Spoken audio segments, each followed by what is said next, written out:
Ooh, that is good.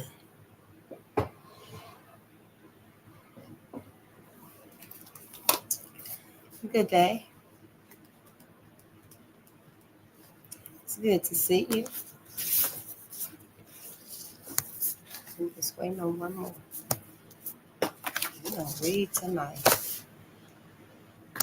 Let's see will I finish this. Ooh, wait.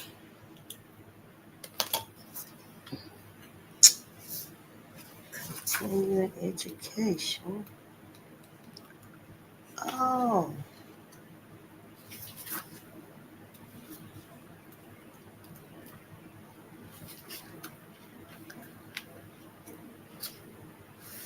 That's chapter 12. Chapter 11 is really, white women's tears. That's a really short chapter. That's like 4 pages. 1, 2, 3. Yeah, exactly 4.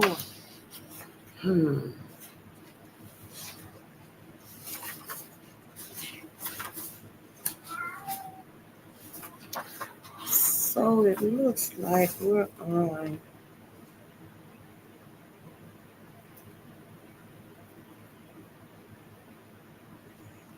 chapter 8.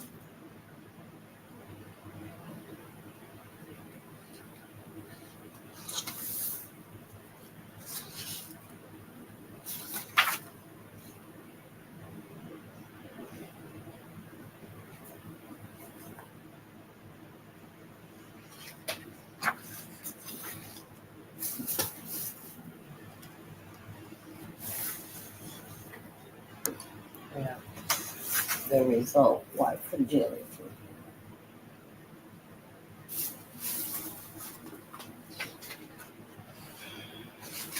I think I'm going to finish this tonight.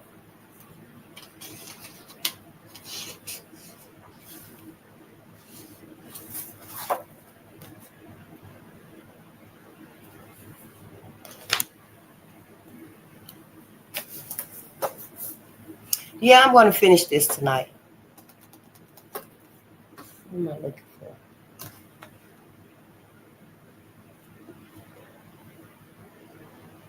And hopefully it won't take me long.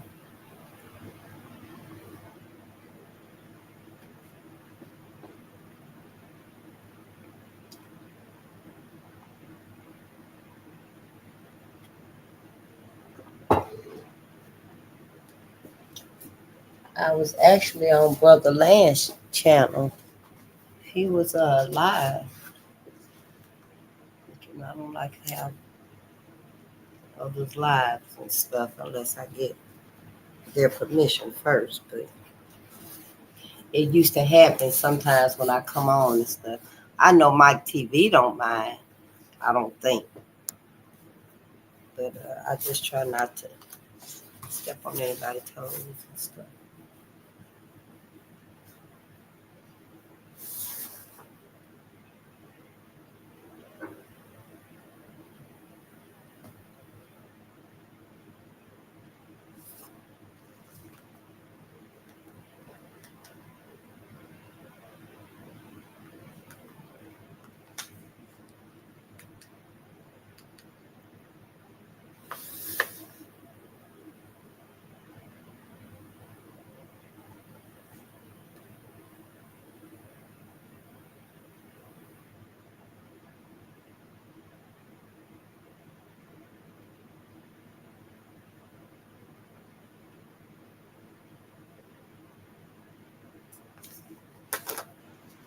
This is going to be really good. The result, white fragility.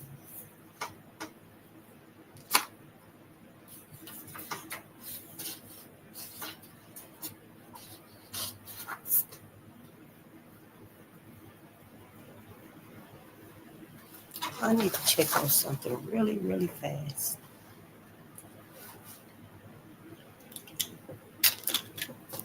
Um,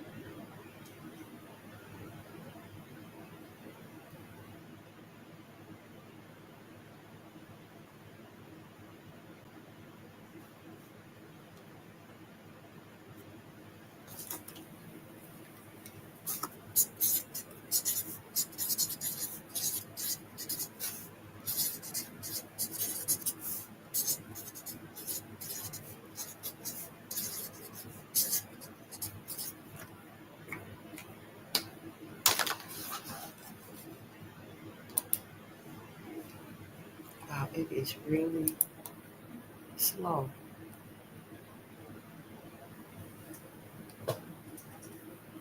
My storage is full, I guess. It's real slow.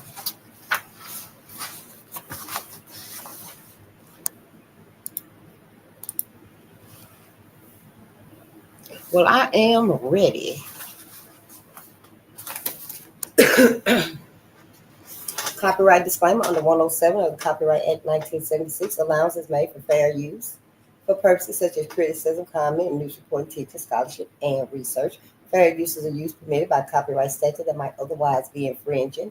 Nonprofit, educational, or personal use tips the balance in favor of fair use. Oh, I should have put, I'm going to go back and edit it. Well, that's if I finish it. We are reading White Fragility, Why It's So Hard for White People to Talk About Racism by Robin DiAngelo. And the foreword is by Michael Eric Dyson. And I chose this book because we just finished reading Michael Eric Dyson, Tears We Cannot Stop, A Sermon to White America. And since he did the foreword in this book, it just seemed fitting to read this book right here. I don't expect to be reading many books to white America. I think it's up to them to do the research themselves and find the healing that they need and the therapy that they need. But yeah, because of that right there, we are going to read it. Ouch! Stop!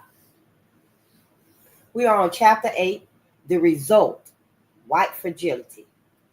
I'm going to try to finish it tonight. It's about 5 chapters, but they not big. They just a few pages. So we'll see. The result, white fragility. I am coaching a small group of white employees on how racism manifests in their workplace. One member of the group, Karen, is upset about a request from Joan, her only colleague of color, to stop talking over her. Karen doesn't understand what talking over Joan has to do with race. She is an extrovert and tends to talk over everyone. I try to explain how the impact is different when we interrupt across race because we bring our histories with us. While Karen sees herself as a unique individual, Joan sees Karen as a white individual. Being interrupted and talked over by white people is not a unique experience for Joan, nor is it separate from the larger cultural context. Karen explains, "Forget it. I can't say anything right, so I'm going to stop talking." The preceding episode highlights Karen's white fragility.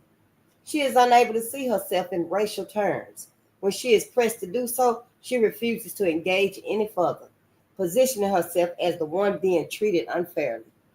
As NPR's Don Gagne points out, a remarkable preponderance of white Americans believe that they also experience racial prejudice. A majority of white people say discrimination against them exists in America today, according to a poll released Tuesday from NPR, the Robert Wood Johnson Foundation, and the Harvard T.H. Chan School of Public Health. If you apply for a job, they seem to give the blacks the first crack at it, said 68-year-old Tim Hirschman of Akron, Ohio. And basically, if you want any help from the government, if you're white, you don't get it. If you're black, you get it. More than half of whites, 55%, surveyed said that.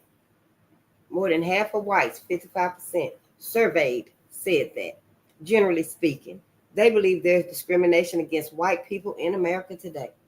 Notable, however, is that though a majority of whites in the poll say discrimination against them exists, a much smaller percentage say they have actually experienced it.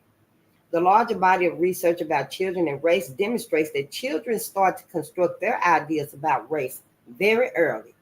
Remarkably, a sense of white superiority and knowledge of racial power codes appear to develop as early as preschool. Professor of Communications Devian Marty describes white children's upbringing. As in other Western nations, white children born in the United States inherit the moral predicament of living in a white supremacist society. Raised to experience their racially based advantages as fair and normal, white children receive little, if any, instruction regarding the predicament they face, let alone any guidance in how to resolve it. Therefore, they experience or learn about racial tension without understanding Euro Americans' historical responsibility for it and knowing virtually nothing about their contemporary roles in perpetuating it.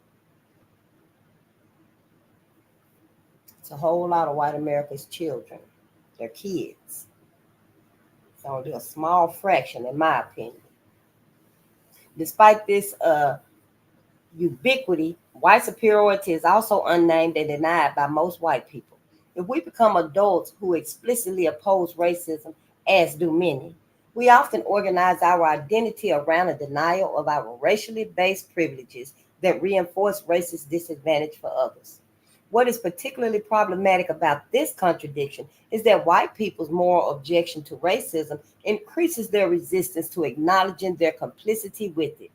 In a white supremacist context, white identity largely rests on a foundation of superficial racial tolerance and acceptance. We whites who position ourselves as liberal often opt to protect what we perceive as our moral reputations rather than recognize or change our participation in systems of inequity and domination. For example, in 2016, the Oscars were challenged for their lack of diversity. When asked if she felt the Oscars were behind the times for failing to nominate a single black actor for the second year in a row, actor Helen Mirren, Mirren, defaulted to white racial innocence in her reply. It just so happened it went that way. She also claimed it's unfair to attack the Academy. Actor Charlotte Rampton called the idea of a boycott against the Oscars to draw attention to the lack of diversity racist against whites. In so responding, whites invoke the power to choose when, how, and to what extent racism is addressed or challenged. Thus, pointing out white advantage will often trigger patterns of confusion, defensiveness, and righteous indignation. These responses enable defenders to protect their moral character against a perceived attack while rejecting any culpability, focusing on restoring their moral standing throughout these tactics. Whites are able to avoid the challenge. One way that white people protect their positions when challenged on race is to invoke the discourse of self-defense. Through this discourse, white people characterize themselves as victimized, slammed, blamed, and attacked. White people who describe the interactions in this way are responding to the articulation of counter-narratives alone. No physical violence has ever occurred in any interracial discussion or training that I am aware of. These self-defense claims work on multiple levels. They identify the speakers as morally superior while obscuring the true power of their social positions. The claims blame others with less social power for their discomfort and falsely describe that discomfort as dangerous. The self-defense approach also reinscribes racist imagery. By positioning themselves as the victim of anti-racist efforts, they cannot be the beneficiaries of whiteness, claiming that it is they who have been unfairly treated. Through a challenge to their position or an expectation that they listen to the perspectives and experiences of people of color, they can demand that more social resources, such as time and attention, be channeled in their direction to help them cope with this mistreatment. When I consult with organizations that want me to help them recruit and retrain a more diverse workforce, I am constantly warned that past efforts to address the lack of diversity have resulted in trauma for white employees. This is literally the term used to describe the impact of a brief and isolated workshop. Trauma. This trauma has required years of avoiding the topic altogether, And although the business leaders feel they are ready to begin again, I am cautioned to proceed slowly and be careful with them. Proceed slowly and be careful. Of course, this white racial trauma in response to equity efforts has also ensured that the organization has remained overwhelmingly white. The language of violence that many white people use to describe anti-racist endeavors is not without significance, as it is another example of how white fragility distorts reality. By employing terms of connote physical abuse, white people tap into the classic story that people of color, particularly African Americans, are dangerous and violent. In doing so, white people distort the real direction of danger between whites and other people and others.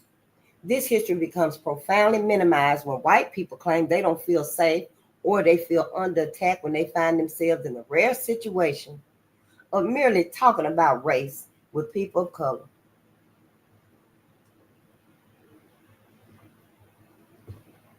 The use of this language of violence illustrates how fragile and ill-equipped most white people are to confront racial tensions and their subsequent projection of this tension onto people of color. Sociologist Eduardo Bonilla Silva, I know that name from somewhere. Eduardo Bonilla Silva, in his study of colorblind racism, describes an aspect of white fragility. Because the new racial climate in America forbids the open expression of racially based feelings, views, and positions, when white people discuss issues that make them uncomfortable, they become almost incomprehensible. Probing forbidden racial issues results in verbal incoherence, digressions. Yeah, that's what to say, digressions. I just say digress. I don't like to say digressions. I say digress. That's what I mean. Digressions, long pauses, repetitions, and self-corrections. Vanilla Silva suggests that this incoherent talk is a function of talking about race in a world that insists that race does not matter. Race talk. This incoherence suggests that many white people are unprepared to explore, even on a preliminary level, their racial perspectives and to work to shift their understanding of racism. This reluctance maintains white power because the ability to determine which narratives are authorized and which are suppressed is the foundation of cultural domination. This reluctance has further implications, for if white people cannot explore alternate racial perspectives, they can only reinscribe white perspectives as universal. However, whites do engage in racial discourse under controlled conditions. We notice the racial positions of racial others and discuss this freely among ourselves, albeit often in coded ways. The refusal to directly acknowledge this race talk results in a kind of split consciousness that leads to irrationality and incoherence. This denial also guarantees that the racial misinformation that circulates in the culture and frames our perspectives will be left unexamined. The continual retreat from this discomfort of authentic racial engagement in a culture in which racial disparity is infused limits white people's ability to form authentic connections across racial lines. And it perpetrates a cycle that keeps racism in place.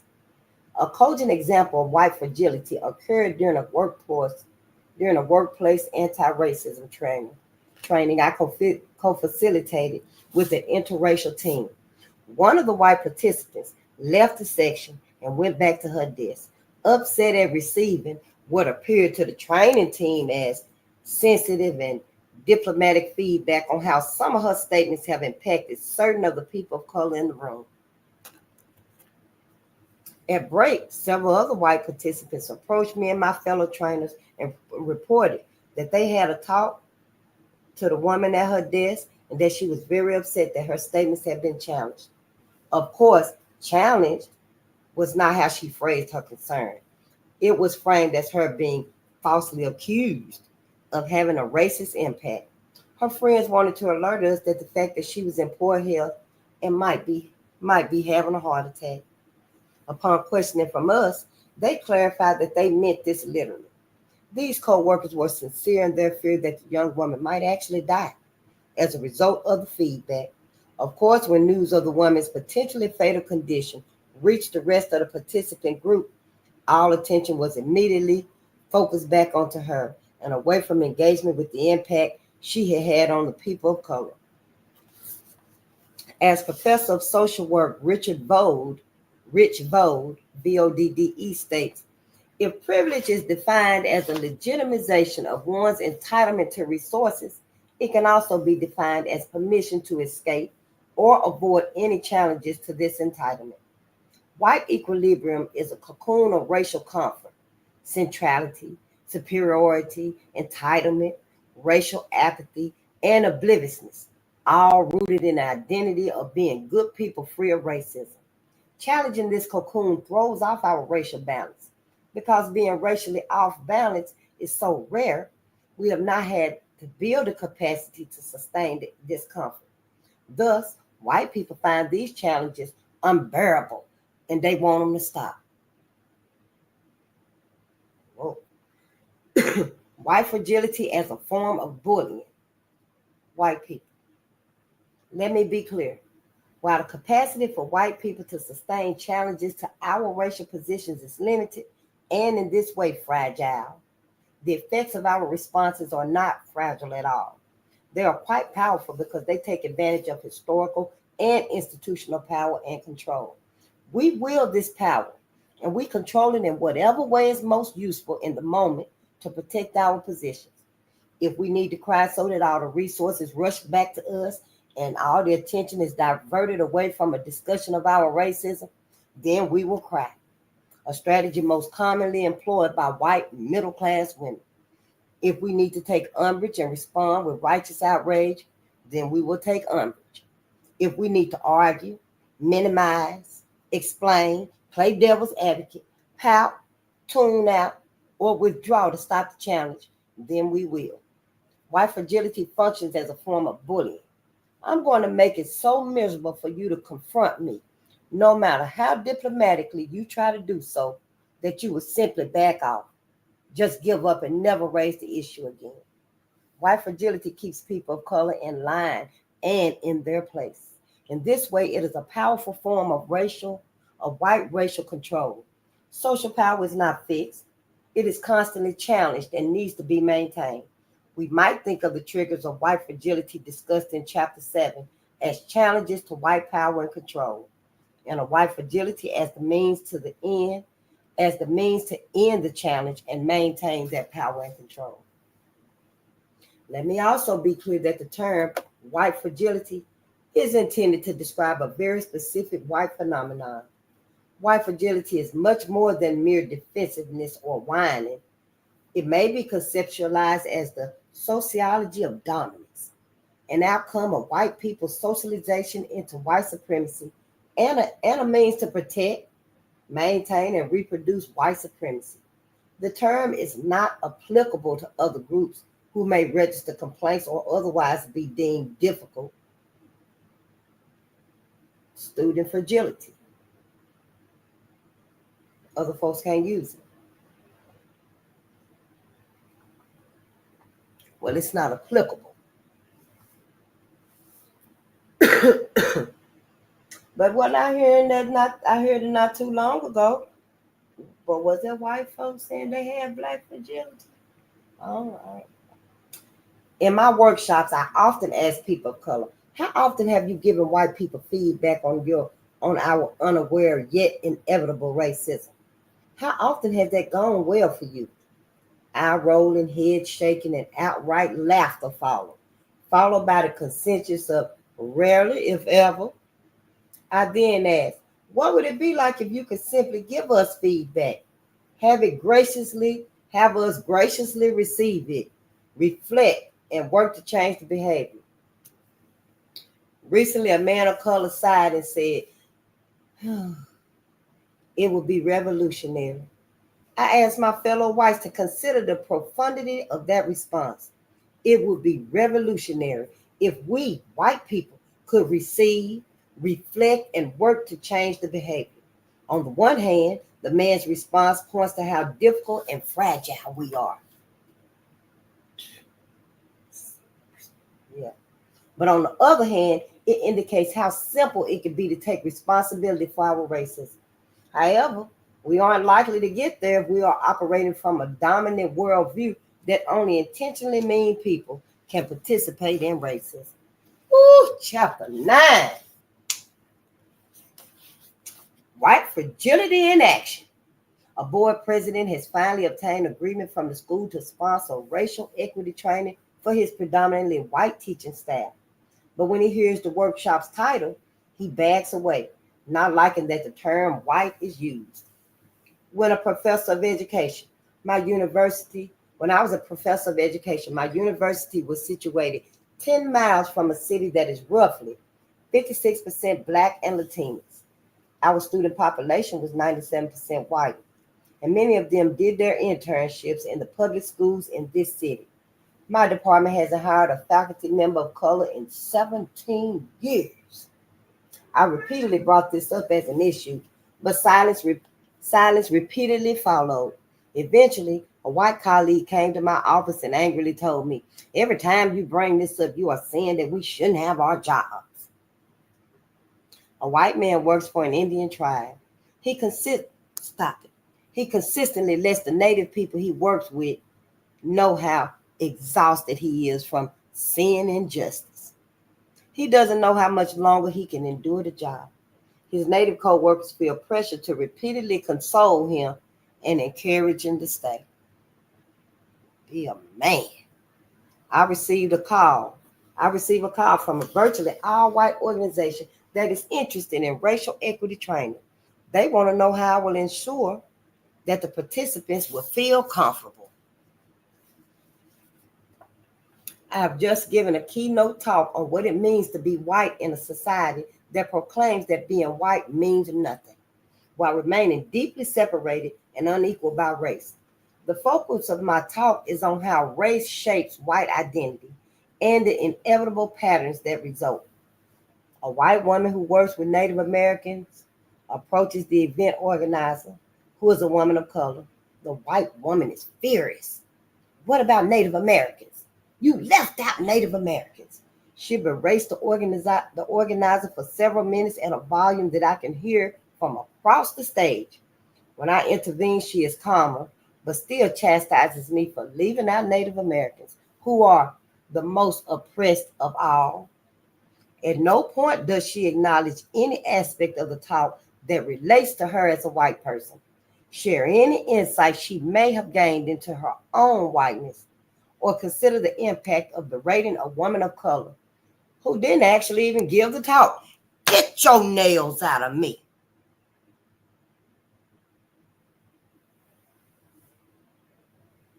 As a former professor and current facilitator and consultant, I am in a position to give white people feedback on how their unintentional racism is manifesting itself. In this position, I have observed countless enactments of white fragility. One of the most common is outrage. How dare you suggest that I could have said or done something racist? Although these are unpleasant moments for me, they are also rather amusing. The reason I'm there in the first place is because I've been hired specifically to do just that. I have been asked to help the members of the organization understand why their workplace continues to remain white, why they are having so much trouble recruiting people of color, and or why the people of color they do hire don't even stay. At this point in my career, I rarely encounter the kind of open hostility that I was met with in my early days as a facilitator. I attribute this change to the years of experience behind my pedagogy. Pedagogy. Pedagogy. Of course, I am also white, which makes other white people much more receptive to the message. I am often amazed at what I can say to groups of primarily white people. I can describe our culture as white supremacists and say things like, all white people are invested in and collude with racism, without my fellow white people running from the room or reeling from trauma. Naturally, I don't walk in and lead with those statements. I strategically guide people to a shared understanding of what I mean by those claims. My own whiteness, coupled with experience and strategy, puts white people's overall reception of me light years beyond how I was received in the early days. White people are receptive to my presentation as long as it remains abstract. But the moment I name some racially problematic dynamic or action that's happening in the room in the moment, for example, Sharon, may I give you some feedback? While I understand it wasn't intentional, your response to Jason's story invalidates his experience as a black man. White fragility erupts.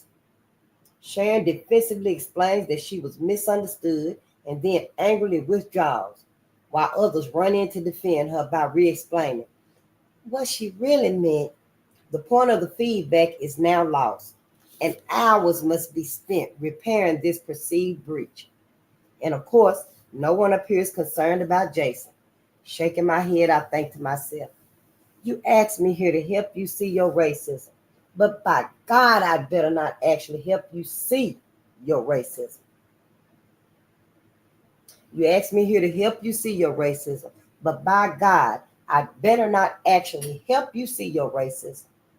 Throughout this book, I have attempted to make visible the inevitable racist assumptions held and the patterns displayed by white people conditioned by living in a white supremacist culture. When these patterns are named or questioned, we have predictable responses. The responses begin with a set of unexamined assumptions, which, when questioned, triggers various emotions, which activate some expected behaviors. These behaviors are then justified by numerous claims.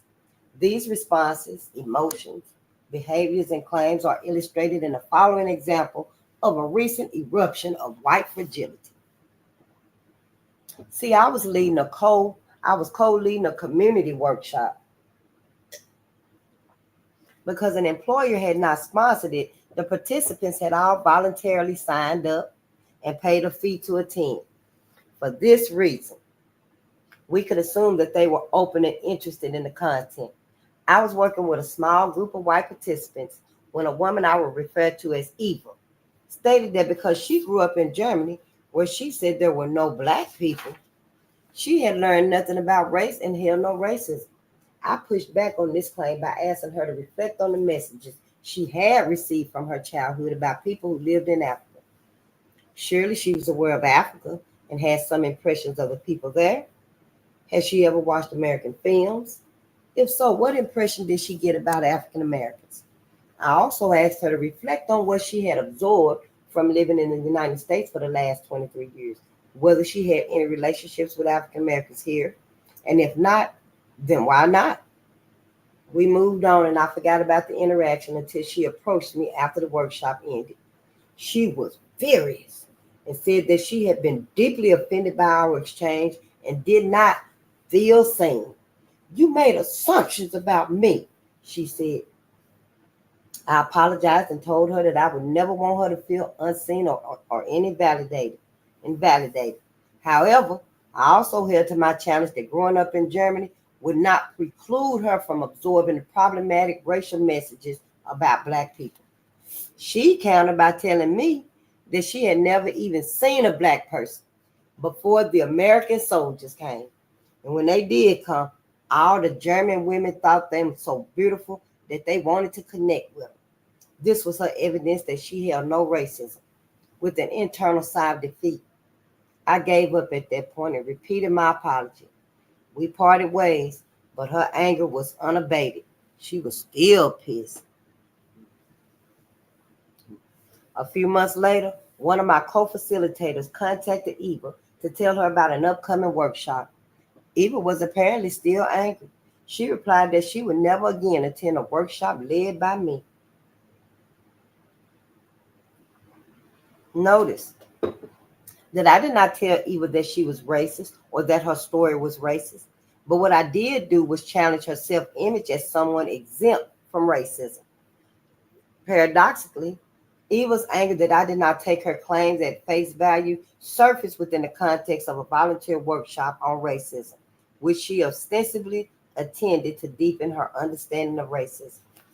Let's start with the common emotional reactions that white people have and that evil demonstrated when our assumptions and behaviors are challenged. The feelings: singled out, attacked, silenced, shamed, guilty, accused. They feel insulted, judged, angry, and scared and outraged. When we have these feelings, it is common to behave in the following ways as evil did. So when white people feel like that, and they do, when you're talking about racism, we've seen it here. We've experienced it here, one on one. We've seen it just out the blue. These are the behaviors you can expect: crying, physically leaving, emotionally withdrawing, arguing, denying, focusing on intentions, seeking absolution, avoiding, possibly even hitting your ass. Given that these are strong emotions and reactions, they need to be justified. What claims do we make to justify these feelings and behaviors? Some of the following claims suggest that the claimant has been falsely accused. Others suggest that the claimant is beyond the discussion. I already know about this. But all of them exempt the person from further engagement or accountability as evil's claims exempted her. These are the claims. I know people of color. I marched in the 60s. I already know this. You're judging me. You don't know me. You are generalizing. That is just your opinion. Well, I disagree. The real oppression is class or gender or anything other than race. You are elite. You are elitist. ELITIST. I just said one little innocent thing. Some people find offense when there ain't even none oppressed. You don't do this the right way. You're playing the race card. This is not welcoming to me. You make me feel guilty. You hurt my feelings. You misunderstood me. I don't feel safe. The problem is your tone. I can't say anything right. That was not my intention. I have suffered too. What I tell you about that? Several of these claims are also made in an email I received through my public website. The following comments are partly excerpted, and summarized. Caps are in the original email. The writer opens by saying that according to her assessment of my age, I did not live through the things that she lived through, and therefore I seriously doubt that there is one single thing you could tell me about race. She goes on to state her credentials: how she lived through the momentous events of the civil rights movement, how she studied race and gender in college, how she's so familiar with many famous Black feminist writers and Black politicians, and how she has known many Black people throughout her whole life: neighbors, classmates, and colleagues. Further, the author suffers from the same illness that a Black friend's sister died from decades earlier. This shared illness appears to be further proof of her alienance with Black people. She uses these experiences and relationships as evidence that she has been able to shed any racism she may have had. All the things you say whites absorb, I got them wrung out of me through my life and my education. Her next move takes race off the table and replaces it with an oppression she experiences: sexism. No, I don't want to talk about race anymore. I want to talk about gender. She ends by closing down any further engagement, saying that she likely won't read any email I would send to her. I am confident that some of the feelings, behaviors, and claims illustrated in this email message will be familiar to white readers. We have either made some version of them ourselves or we have heard others make them. Yet, as with so many aspects of racism, we rarely examine or consider them problematic. So let's go under the surface and examine the framework of assumptions many of these claims rest on. The assumptions: racism is simply personal prejudice. I am free of racism. I will be the judge of whether racism has occurred. My learning is finished. I know all I need to know. Racism can only be intentional. My not having intended racism cancels out the impact of my behavior. My suffering relieves me of racism or racial privilege. White people who experience another form of oppression cannot experience racial privilege. If I'm a good person, I can't be racist. I am entitled to remain comfortable, have this conversation the way I want to. How am I perceived by others is the most important issue. As a white person, I know the best way to challenge racism. If I'm feeling challenged, you are doing this wrong. It's unkind to point out racism. Racism is conscious bias. I have none, so I am not racist. Racists are bad individuals. So you are saying that I'm a bad person. If you knew me or understood me, you would know I can't be racist. I have friends of color, so I can't be racist. There is no problem. Society is fine the way it is. Racism is a simple problem. People just need to. My worldview is objective, and the only one operate. My worldview is objective, and the only one operate. If I can't see it, it isn't legitimate. If you have more knowledge on the subject than I do, you think you better than me.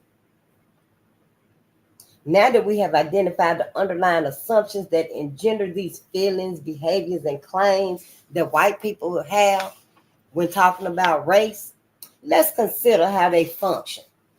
Functions of white fragility. It maintains white solidarity, closes off self-reflection, it trivializes the reality of racism, it silences the discussion. It makes white people the victims. It hijacks the conversation. It protects a limited worldview. It takes race off the table.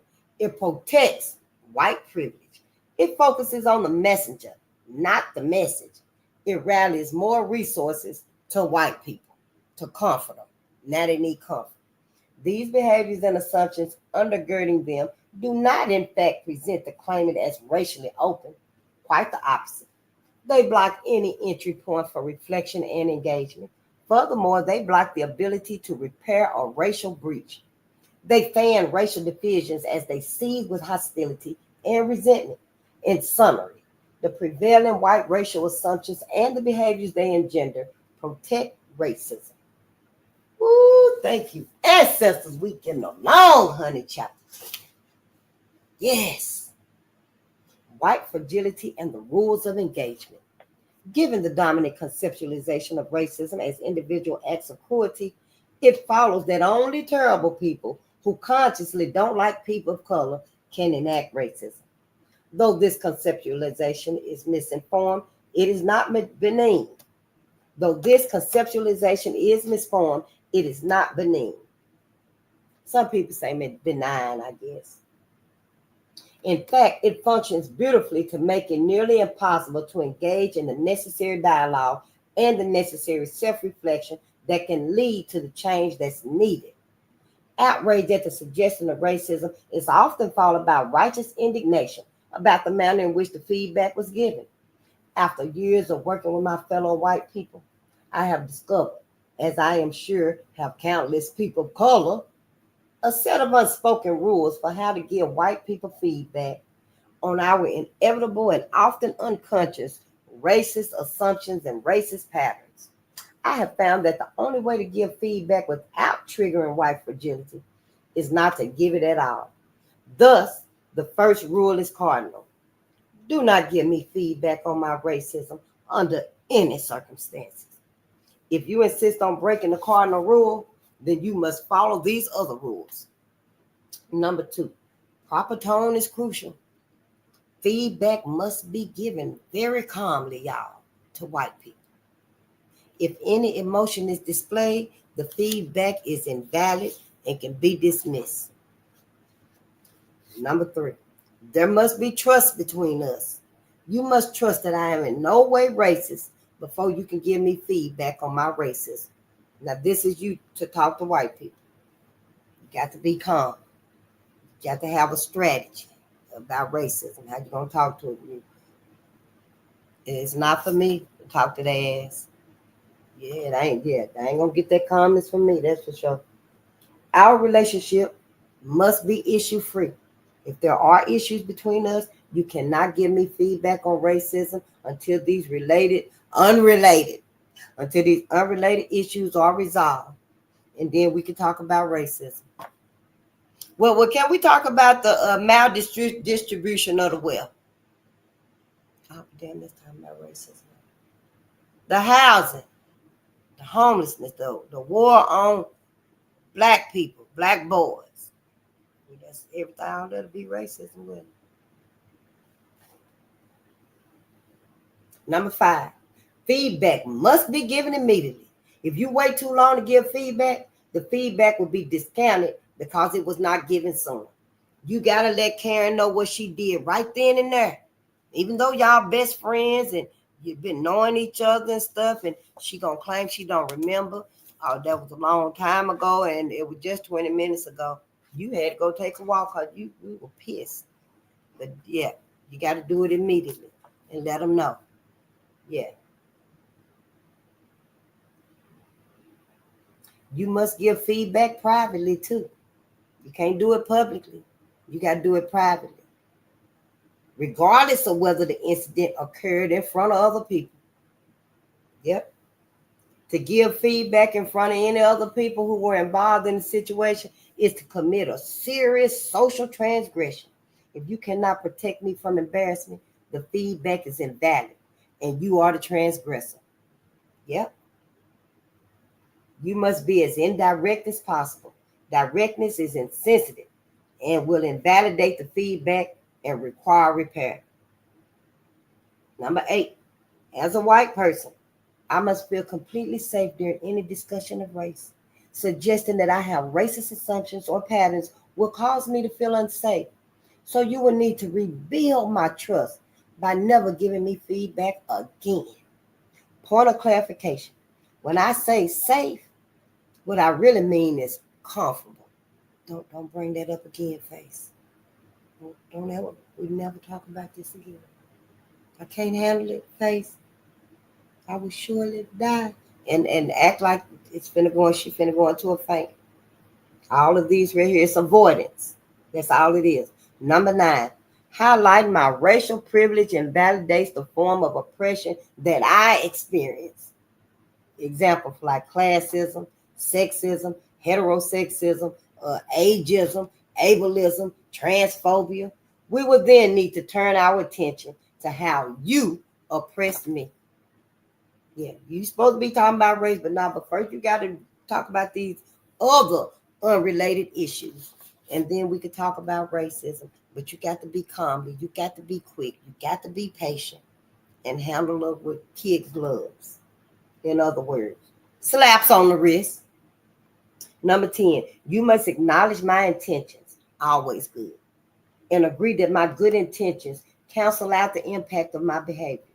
Number 11, last but not least, to suggest my behavior had a racist impact is to have misunderstood me. You will need to allow me to explain myself until you can acknowledge that it was your misunderstanding, not mine.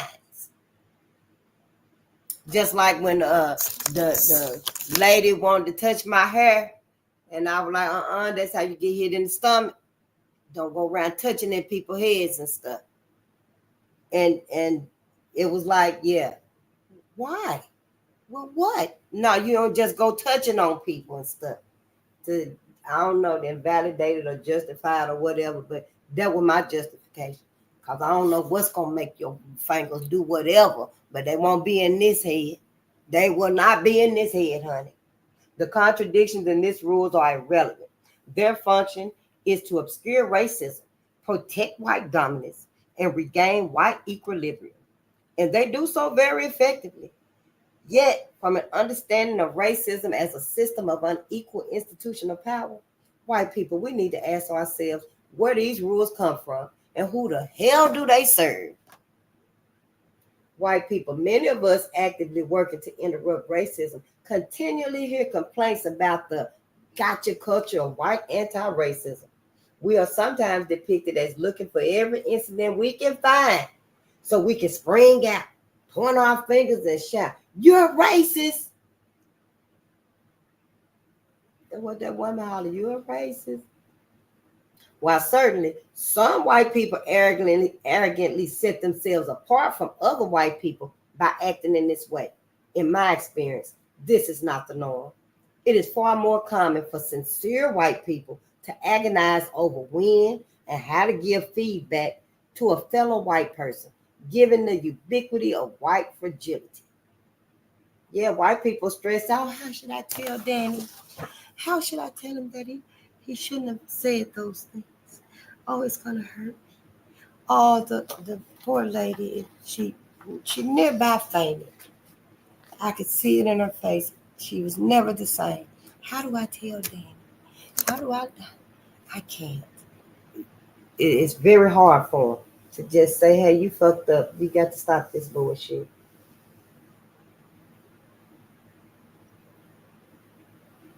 White fragility punishes the person giving feedback and presses them back into silence.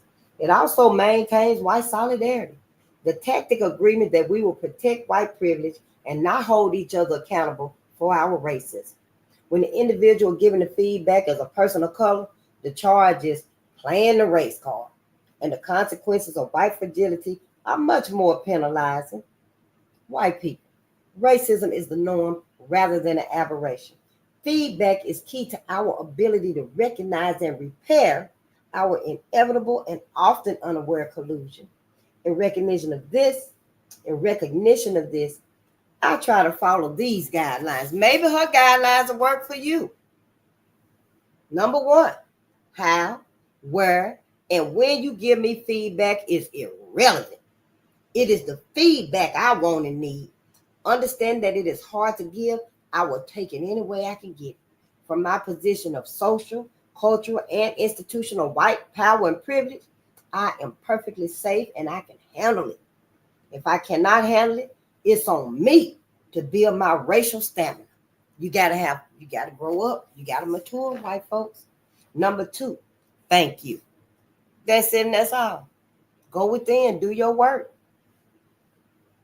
The above guidelines rest on the understanding that there is no face to save and the game is up. I know that I have blind spots and unconscious investments in racism. My investments are reinforced every day in mainstream society. I did not set this system up, but it does unfairly benefit me. I do use it to my advantage, and I am responsible for interrupting it. I need to work hard to change my role in this system, but I can't do it alone. White people, this understanding leads me to gratitude when others help me.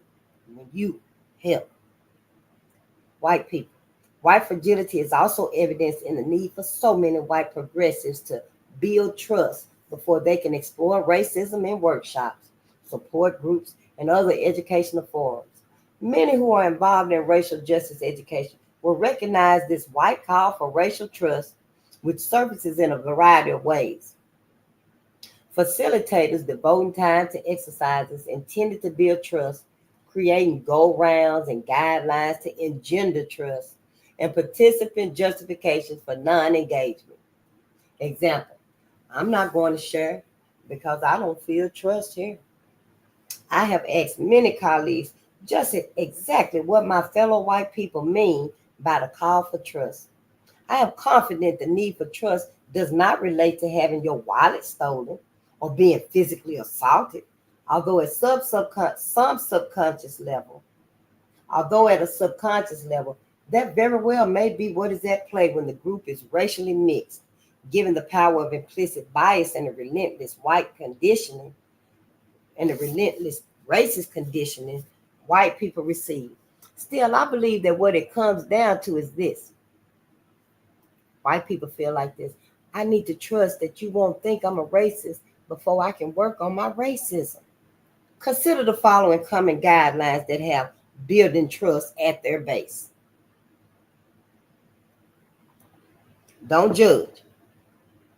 Refraining from judgment is not humanly possible, so this guideline cannot be achieved or enforced and is functionally meaningless. Don't make assumptions. This is what white folks got to go through. And you got to go through this right here to make them feel safe. and comfortable. That's why they got to do all of that extra work and stuff and set the stage up just to start having these meetings. The nature of an assumption is that you don't know you are making it. So this guideline cannot be achieved or enforced and is functionally meaningless. Assume good intentions. By emphasizing intentions over impact, this guideline privileges the intentions of the aggressor over the impact of their behavior on the target. In doing so, the aggressor's intentions become the most important issue. In essence, this guideline tells victims that as long as there was no intention to cause harm, they need to let go of the hurt and move on with their life. In so doing, this guideline upholds white racial innocence while minimizing the impact of racism on people of color. Speak your truth. The admonition to speak the truth seems to be an unnecessary guideline. I have not seen a pattern of lying in these groups. I have not seen a pattern of lying in these groups.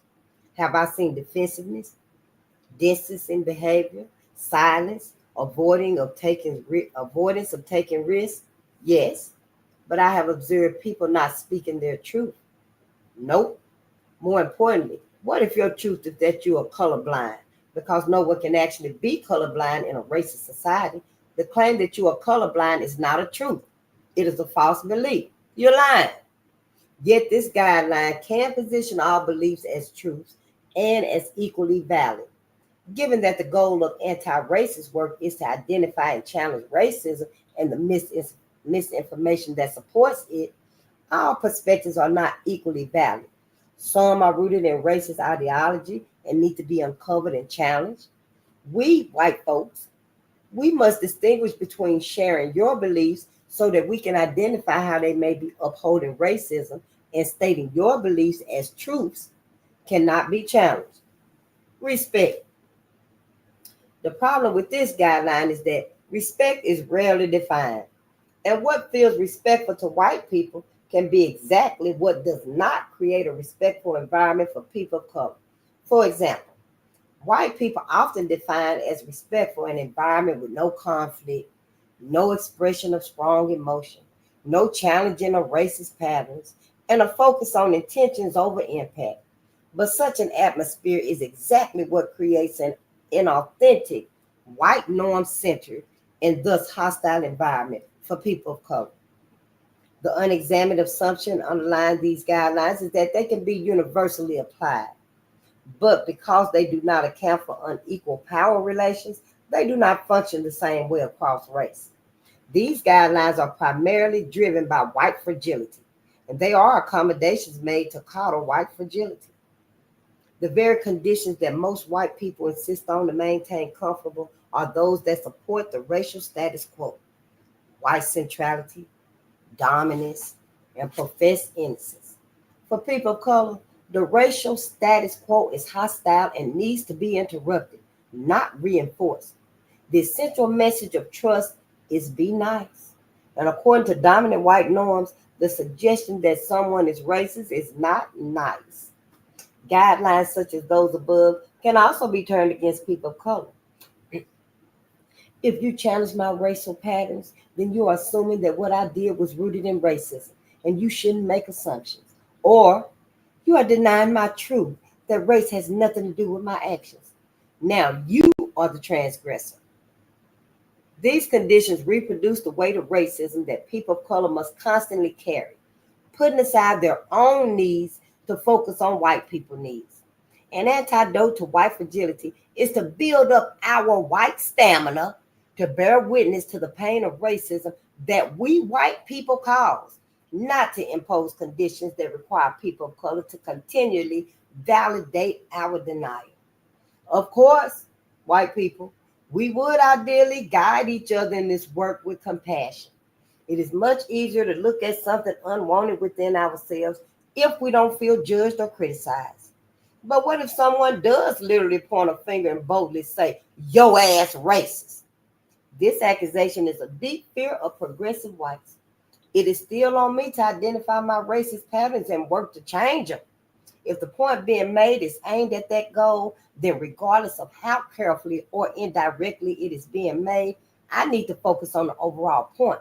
The method of delivery cannot be used to delegitimize what is being illuminated or as an excuse for disengagement.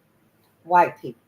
To let go of the messenger and focus on the message is an advanced skill, and it's especially difficult to practice if someone comes at us with a self-righteous tone. If kindness gets us there faster, I'm all for it. But I do not require anything from someone giving me feedback before I can engage with that feedback. Part of my processing of that feedback would be to separate it from its delivery and ascertain the certain point and its contribution to my growth. White people. Many of us are not there yet, but this is what we need to work toward. I have been in many white racial justice groups wherein the participants expended much energy making sure people were kind and compassionate to each other and they didn't break trust. So much energy, in fact, that we could no longer help each other see our problematic patterns without breaking the norms of the group. So, unless that kindness is combined with clarity and the courage to name and challenge racism, this approach protects white fragility and it needs to be changed and challenged. As I have tried to show throughout this book, white people raised in Western society are conditioned into a white supremacist worldview because it is the bedrock of our society and its institutions. Regardless of whether a parent told you that everyone was equal, or a poster in the hall on your white suburban school proclaimed the value of diversity, or you have traveled abroad, or you have people of color in your workplace or your family, the ubiquitous socializing power of white supremacy cannot be avoided. The messages circulate 24/7 and have little or nothing to do with intentions, awareness, or agreement. Entering into the conversation with this understanding is freeing because it allows us, white people, it allows us to focus on how rather than if our racism is manifest. When we move beyond the good bad binary, we can become eager to identify our racist patterns because interrupting those patterns become more important than managing how we think we look to others. I repeat, white people, stopping our racist patterns must be more important. Stopping our racist patterns must be more important than working to convince others that we don't have them. We do have them. And people of color already know we have them. Our efforts to prove otherwise are not convincing, not at all. An honest accounting of these patterns is no small talk given to the power of white fragility and white solidarity, but it is necessary. Woo! Chapter 11, honey. Honey, baby child. White woman's tears. Ooh, white women's tears. But you are my sister, and I share your pain. The term white tears refers to all the ways, both literally and metaphorically, that white fragility manifests itself through white people's laments over how hard racism is on us, white people. In my work, I consistently encounter these tears in their various forms, and many writers have already provided excellent critiques. Here I want to address one manifestation of white tears, those shed by white women in cross-racial settings. The following example illustrates both the frustration that people of color feel with those tears and white women's sense of entitlement to freely shed them. Honey, I know it take everything in you to just stand there and tap your feet with your hands on your hip. Yeah. When another police shooting of an unarmed black man occurred, my workplace called for an informal lunch gathering of people who wanted to connect and find support.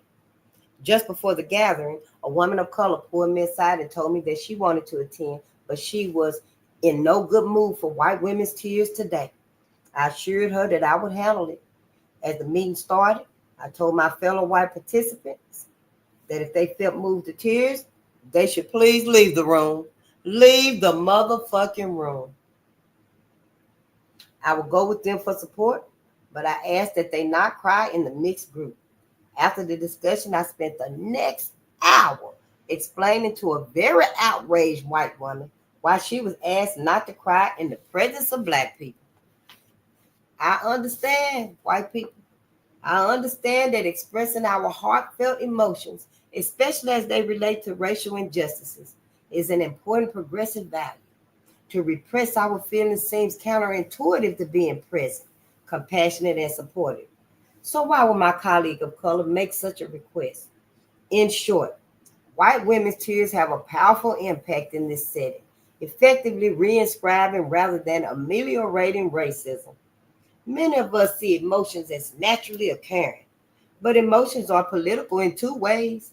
First, white people, our emotions are shaped by our biases and beliefs, our cultural frameworks. For example, if I believe consciously or unconsciously that it is normal and appropriate for men to express anger, but not women, I will have very different emotional responses to men's and women's expressions of anger. I might see a man who expresses anger as confident and in charge and may feel respect for him, while I see a woman who expresses anger as childish and out of control and may feel contempt for her. If I believe that only bad people are racist, I will feel hurt, offended, and ashamed when an unaware racist assumption of mine is pointed out. If I instead believe that having racist assumptions is inevitable but possible to change, I will feel gratitude when an unaware racist assumption is pointed out. Now that I am aware of and can change that assumption, in this way, emotions are not natural. They are the result of the frameworks we are using to make sense of social relations. And of course, social relations are political, white people. Our emotions are also political because they are often externalized. Our emotions drive behaviors that impact other people, white people. White women's tears in cross racial interactions are problematic for several reasons connected to how they impact other people. For example, there is a long historical backdrop of black men being tortured and murdered because of white women's distress. And we, white women, bring these histories with us. Thank you, Robin DiAngelo, for telling your people. Now, if all y'all asses could just get this book, if you ever come across this channel, just for that one time till you never come back no more. Our tears trigger. Our tears trigger the terrorism of this history, particularly for African Americans. A cogent and devastating example is Emmett Till, a 14-year-old boy who reportedly flirted with a white woman, Carolyn Bryant, in a grocery store in Mississippi in 1955. My mama was 3 years old, the same age that Lizzie Anna Burwell told her daddy to cut off her nanny slave ears and go get her another slave from the next county. But I digress. She reported this alleged flirtation to her husband, Roy Bryant, and a few days later, Roy and his half-brother, J.W. Millam, M-I-L-A-M, lynched Till, abducting him from his great-uncle's home, Moses. They beat him to death, mutilated his body, and sank him in the Tallahatchie River. An all-white jury acquitted the men, who later admitted to the murder. In 2007, though, Carolyn Bryant recanted her story and admitted that she had lied. The murder of Emmett Till is just one example of the history that informs an oft-repeated warning from my African-American colleagues. The murder of Emmett Till is just one example of the history that informs an oft-repeated warning from my African-American colleagues. When a white woman cries, a black man gets hurt. Yeah, when a white woman cries, a black man gets hurt. That's because Carolyn cried. He looked at me. He blew a kiss at me. He winked at me. Not knowing or being sensitive to this history is another example of white centrality, individualism, and lack of racial humility. Your asses must know everything. Everything. I'm reading it. Like it or not, don't bring your ass here. But this is your sister talking to you because of its seeming innocence, well-meaning white women crying and cross-racial interactions is one of the most pernicious enactments of white fragility. The reasons we cry in these interactions vary. Perhaps we were given feedback on our racism, not understanding that unaware white racism is inevitable. We hear the feedback as a moral judgment, and our feelings are hurt. A classic example occurred in a workshop I was co-leading. A black man who was struggling to express a point referred to himself as stupid. My co-facilitator, a black woman, gently countered that he was not stupid, but that society would have him believe that he was. As she was explaining the power of internalized racism, a white woman interrupted with, what he was trying to say was, when my co-facilitator pointed out that the white woman had reinforced the racist idea that she could speak best for a black man. The white woman interrupted in tears. The training came to a complete halt as most of the room rushed over to confront her and angrily accused the black facilitator of unfairness. She was only trying to help. Why did you have to say that to her? Well, she was just a comment. Well, he didn't say anything. I didn't feel nothing was wrong with it. I thought it, yeah. Even though the participants were there to learn how racism works, how dare the facilitator point out an example of how racism works? Meanwhile, the black man she had spoken for was left alone to watch her ass receive comfort. A colleague of color shared an example in which a white woman, new to a racial justice organization, was offered a full-time position as the supervisor of the women of color who had worked there for years and had trained her ass. Yes, honey.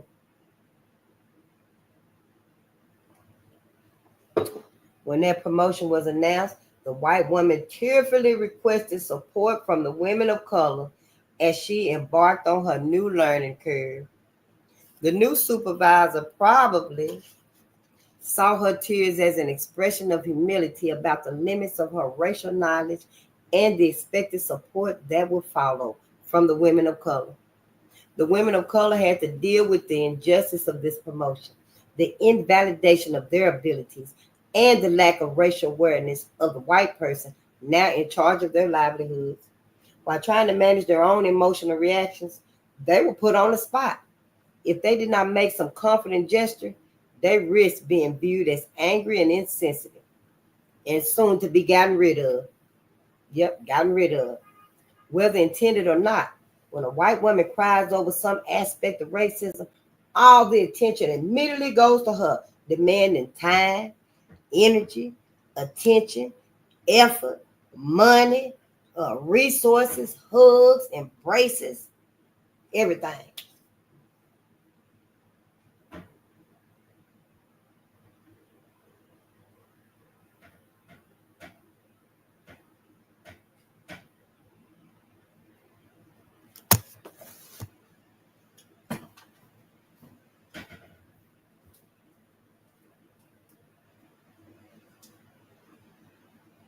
They're not going like cats.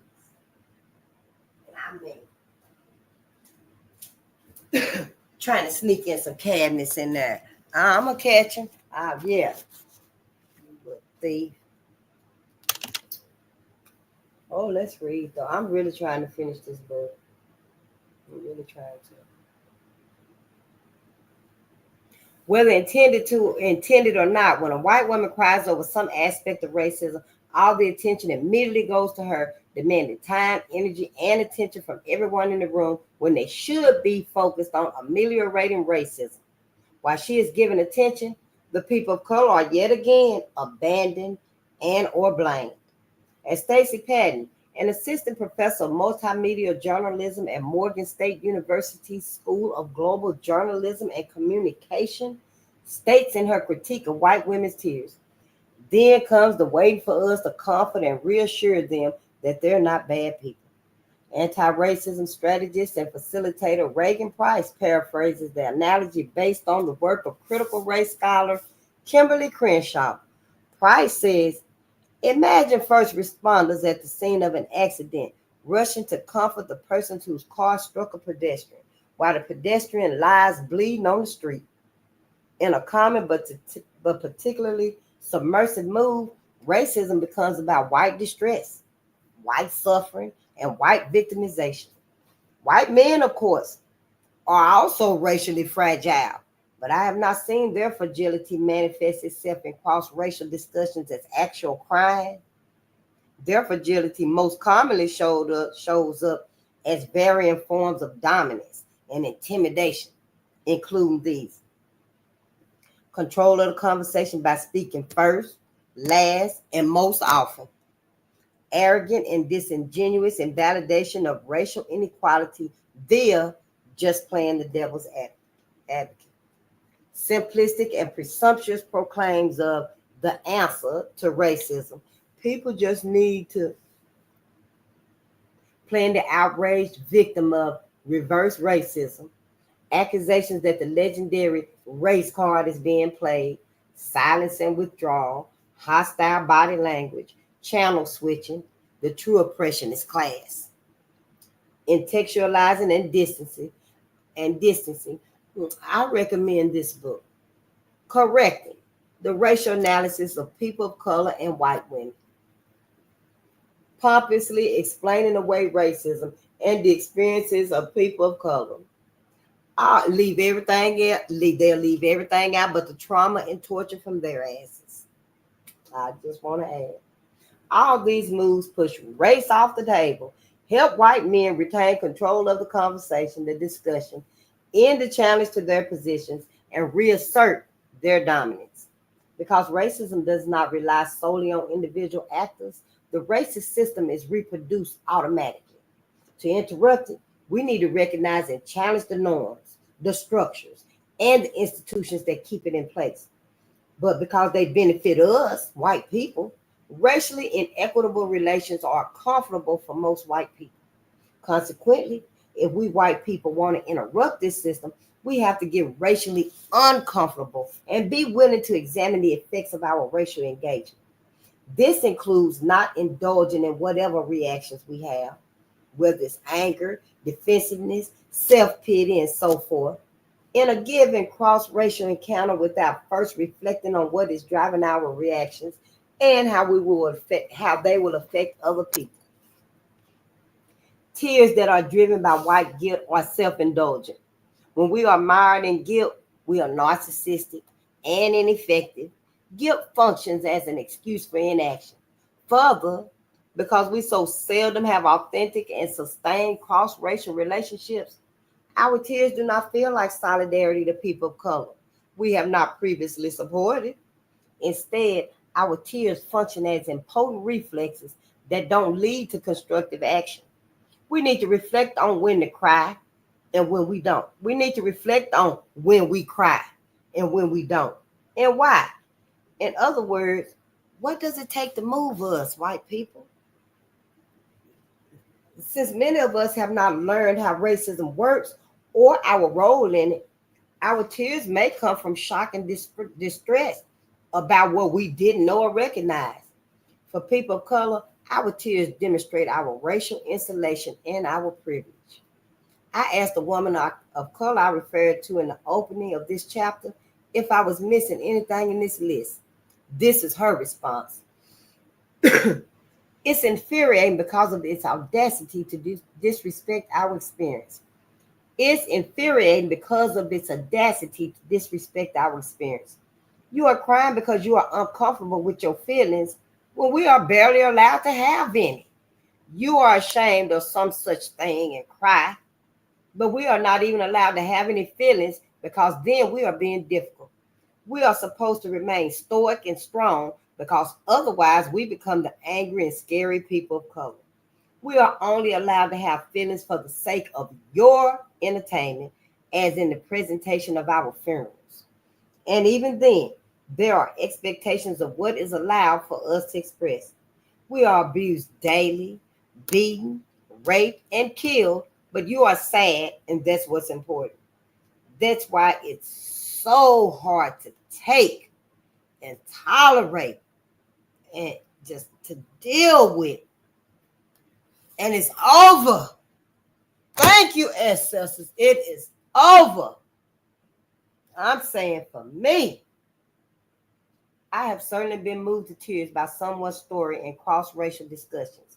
And I imagine that sometimes tears are appreciated as they can validate and bear witness to the pain of racism for people of color. But I try to be very thoughtful about how and when I cry. I try to cry I try to cry quietly so that I don't take up more space. And if people rush to comfort me, I do not accept the comfort. I let them know that I'm fine so we can move on. The men who love us. In addition to the general dynamics discussed thus far, white women's tears and cross-racial discussions have a very specific effect on men. I have seen our tears manipulate men of all races, but the consequences of this manipulation are not the same. White men occupy the highest positions in the race and gender hierarchy. Thus, they have the power to define their own reality and that of others. This reality includes not only whose experiences are valid, but who is fundamentally valid. In the white racial frame, not all women are deemed worthy of recognition. For example, contrary to popular white mythology, white women, not people of color, have been the primary beneficiaries of affirmative action. Contrary to white mythology, white women have been the primary beneficiaries of affirmative action. I'm just saying that. I just had to read it twice. It's in the book.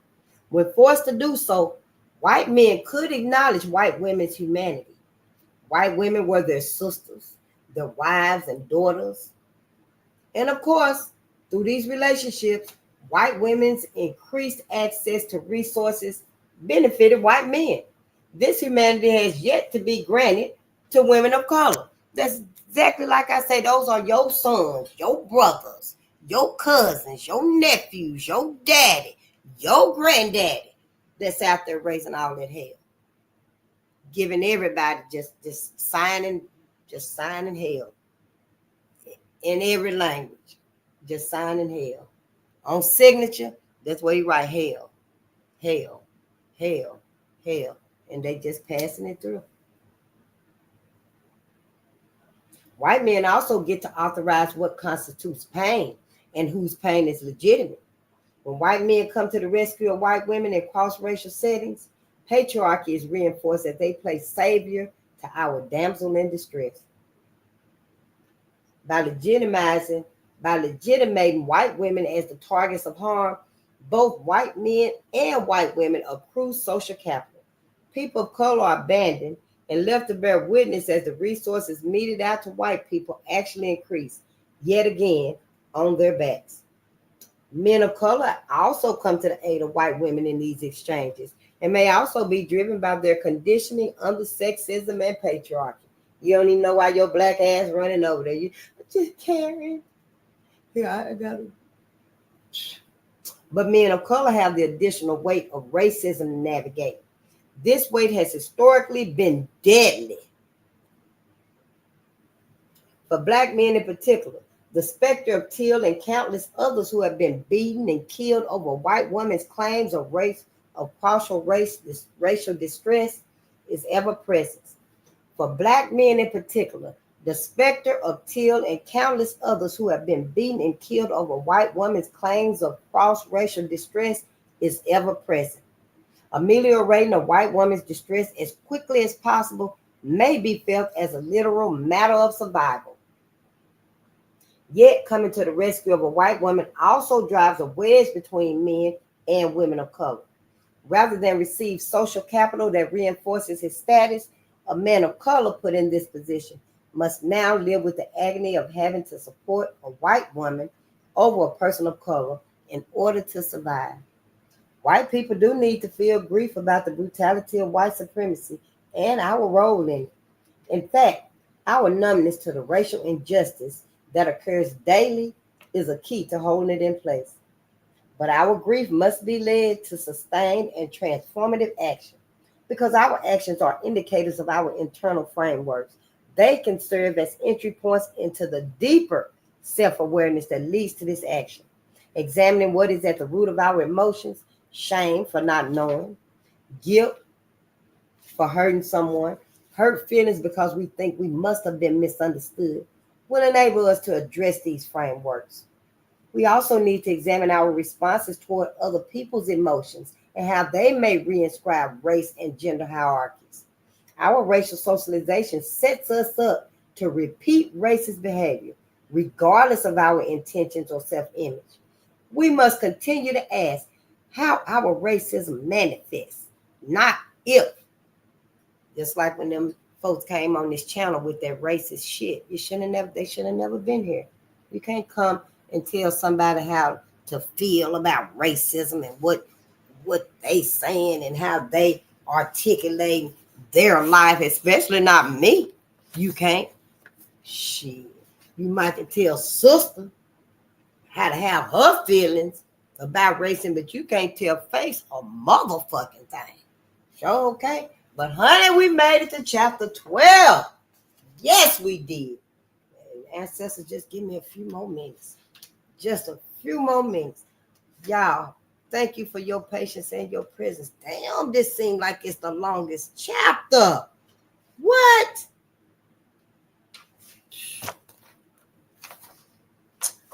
I'm going to try it. Let me mark the page. Every time I turn the page, I know I'm closer to finishing. I just know I'm closer to finishing.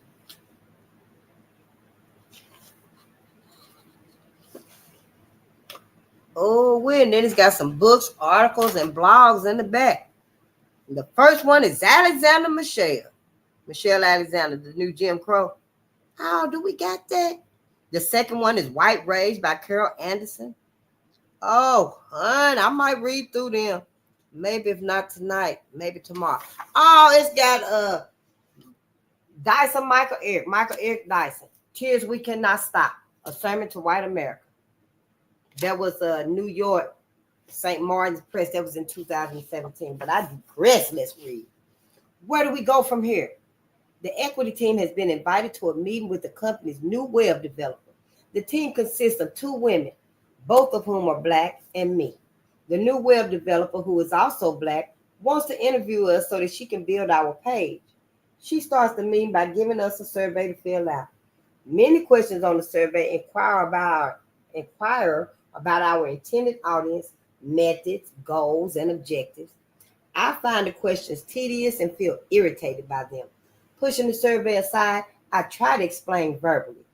I tell the web developer that we go out into the satellite offices to facilitate anti-racism training.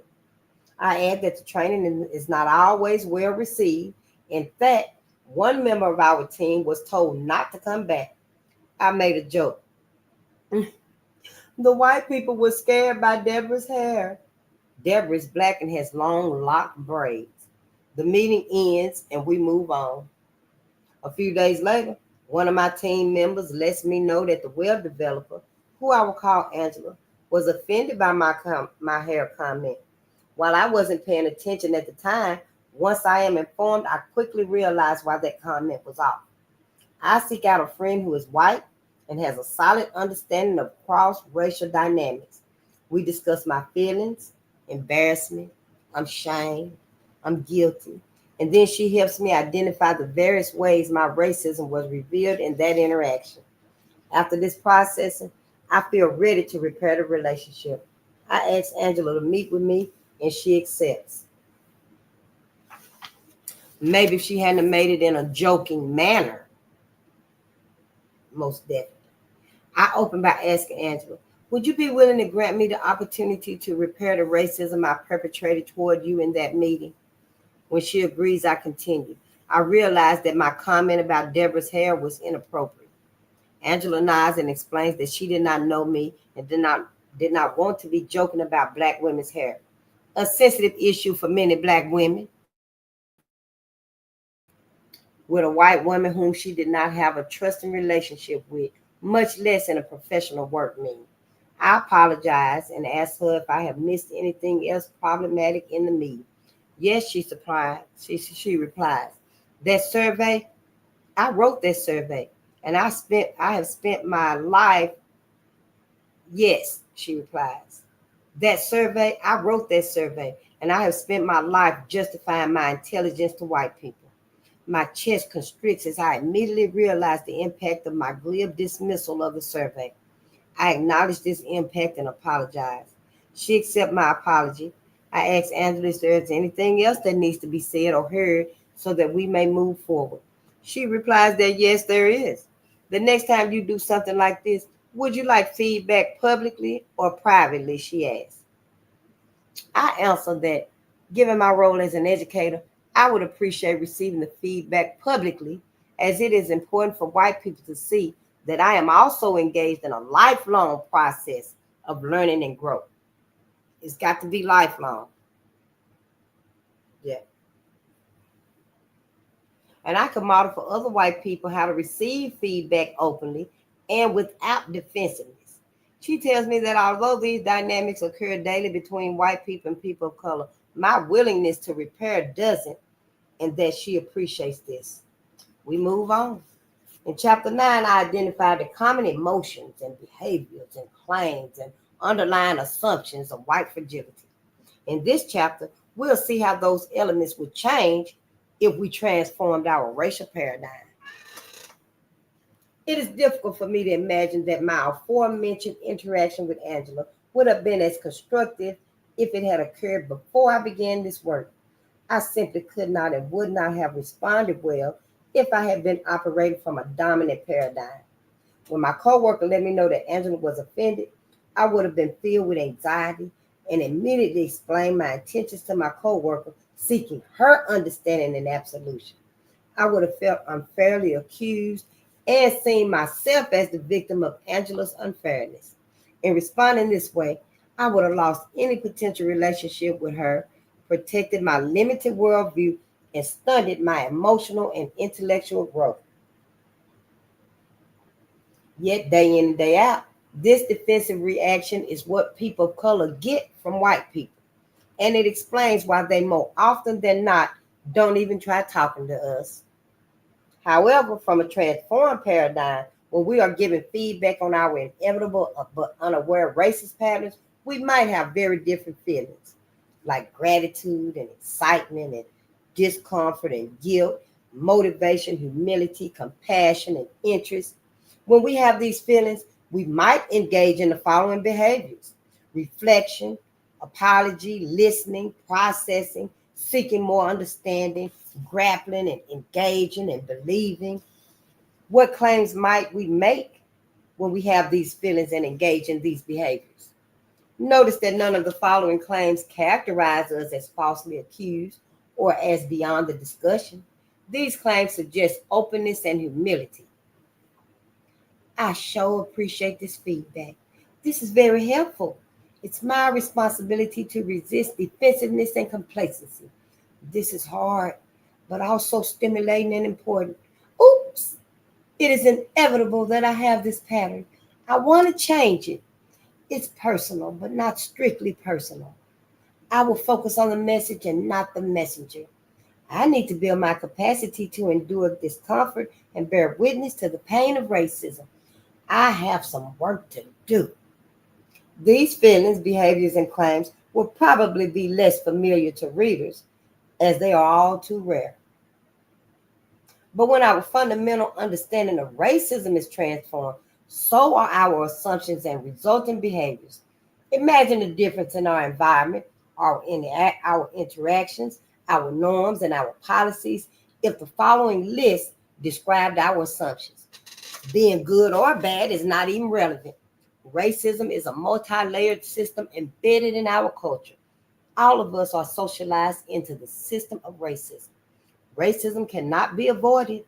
Whites have blind spots on racism, and I have blind spots on racism. Racism is complex, and I don't have to understand every nuance of the feedback to validate that feedback. Whites are, I am unconsciously invested in racism. Bias is implicit and unconscious. I don't expect to be aware of mine without a lot of ongoing efforts. Giving us white people feedback on our racism is risky for people of color. So we can consider the feedback a sign of trust. Feedback on white racism is difficult to give. How am I giving the feedback is not as relevant as the feedback itself. Authentic anti-racism is rarely comfortable. Discomfort is the key to my growth and thus desirable. White comfort maintains the racial status quo, so discomfort is necessary and it's important. I must not confine comfort with safety. As a white person, I am safe in discussions of racism. The antidote to guilt is action. It takes courage to break with white solidarity. How can I support those who do? I bring my group's history with me. History matters. Given my socialization, it is much more likely that I am the one who doesn't understand the issue. Nothing exempts me from the forces of racism. My analysis must be intersectional, a recognition that my other social identities, my class, my gender, my abilities, inform how I was socialized into the racial system. Racism hurts, even kills people of color 24/7. Interrupting it is more important than my feelings, my ego, or my self image. Wouldn't that be something if white folks undertook those? I suggest this book for white folks. These assumptions might interrupt racism in various ways, such as the following: minimize our defensiveness, demonstrate our vulnerability, demonstrate our curiosity and humility, allow for growth, stretch our worldview, ensure action, demonstrate that we practice what we profess to value, build authentic relationships and trust, interrupt privilege, protecting comfort, interrupt internalized superiority. When white people ask me what to do about racism and white fragility, the first thing I ask is, what has enabled you to be a full, educated, professional adult and not know what to do about racism? It is a sincere question. How have we managed not to know when the information is all around us? When people of color have been telling us for years? If we take that question seriously and map out all the ways we have come to not know what to do, we will have our guide before us. For example, if my answer is that I was not educated about racism, I know I will have to get educated. If my answer is that I don't know people of color, I will need to be a relationship. If my answer is because there are no people of color in my environment, I will need to get out of my comfort zone and change my environment. Addressing racism is not without effort. Next, I say, do whatever it takes for you to internalize the above assumptions. I believe that if we white people were truly coming from these assumptions, not only would our interpersonal relationships change, but so would our institutions. Our institutions would change because we would see to it that they did. We simply cannot end racism from the current paradigm. I know.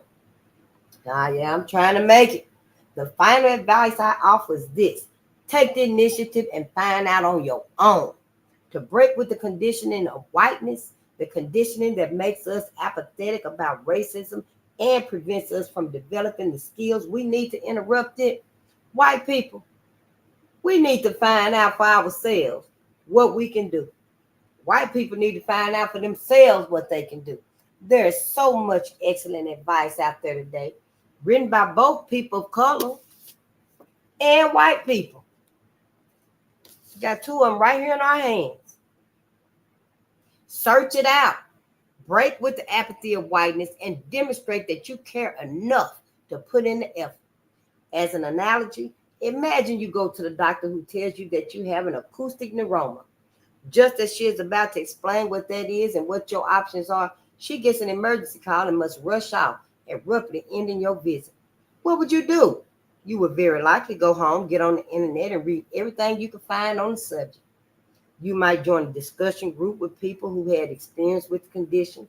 Even if the doctor wasn't called away and she explained the condition and gave you some advice, you would probably still go home and do the research so that you would have more than one opinion on such an important, perhaps even a life and death condition. Bottom line is you would care enough to get informed. So consider racism a matter of life and death, as it is for people of color, and do your damn homework. The repair. Returning to the example of the racism I perpetrated toward my coworker, We can see that I followed a series of steps. These steps are based on the preceding list of assumptions and behaviors, reflection, apology, etc., presented above. First, once I was aware that I had behaved problematically, I took the time to process my reaction with another white person. It was not Angela's duty to take care of my feelings or feel uh, pressure or to reassure me. It was not Angela's duty to take care of my feelings or feel pressure to reassure me. I was also careful to choose someone who I knew would hold me accountable, not someone who would insist that Angela was too insensitive. After I've been in my feelings, embarrassment, guilt, shame, and regret, we did our best to identify how I had reinforced racism. I was then ready to return to Angela. I was clear and open about why I wanted to meet with her, and I asked her if she would be willing to meet. I was prepared for her to say no. If I could not accept no for an answer, then I would not have been ready to make an authentic apology. When Angela and I met, I owned my racism. I did not focus on my intentions, but focused on the impact of my behavior, and I apologized for that impact. Nor did I use passive framing such as, if you were offended. Apologies that start this way are subtle efforts to put the onus on the recipients of our racism, to put the onus, ONUS, on the recipients of our racism. Indirectly, we are saying that the breach was not inherently offensive. Many would not find it offensive at all. But if you were offensive because of your extreme sensitivity, then we are sorry. I simply admitted that my behavior was offensive, recognizing that I, as a white person, as well as my white friend who had helped me process my feelings, would most likely not understand all the dynamics. I asked Angela what I missed. She was willing to enlighten me further, and I accepted this additional feedback and apologized. I made a commitment to do better, and I closed by asking her if there was anything else that needed to be said or heard so that we might move forward. We then did move forward. Today, we have more trust, not less, in our relationship than we did before this incident. While I regret that it came at a cost to Angela, it wasn't the end of the world. Many people of color have assured me that they will not give up on me despite my racist patterns, that despite I will have racist behavior given the society that socialized me. What they are looking for is not perfection, but the ability to talk about what happened, the ability to repair. Unfortunately, it is rare for white people to own and repair our inevitable patterns of racism. Thus, good ships, I mean, ooh, thus, relationships with white people tend to be less authentic for people of color.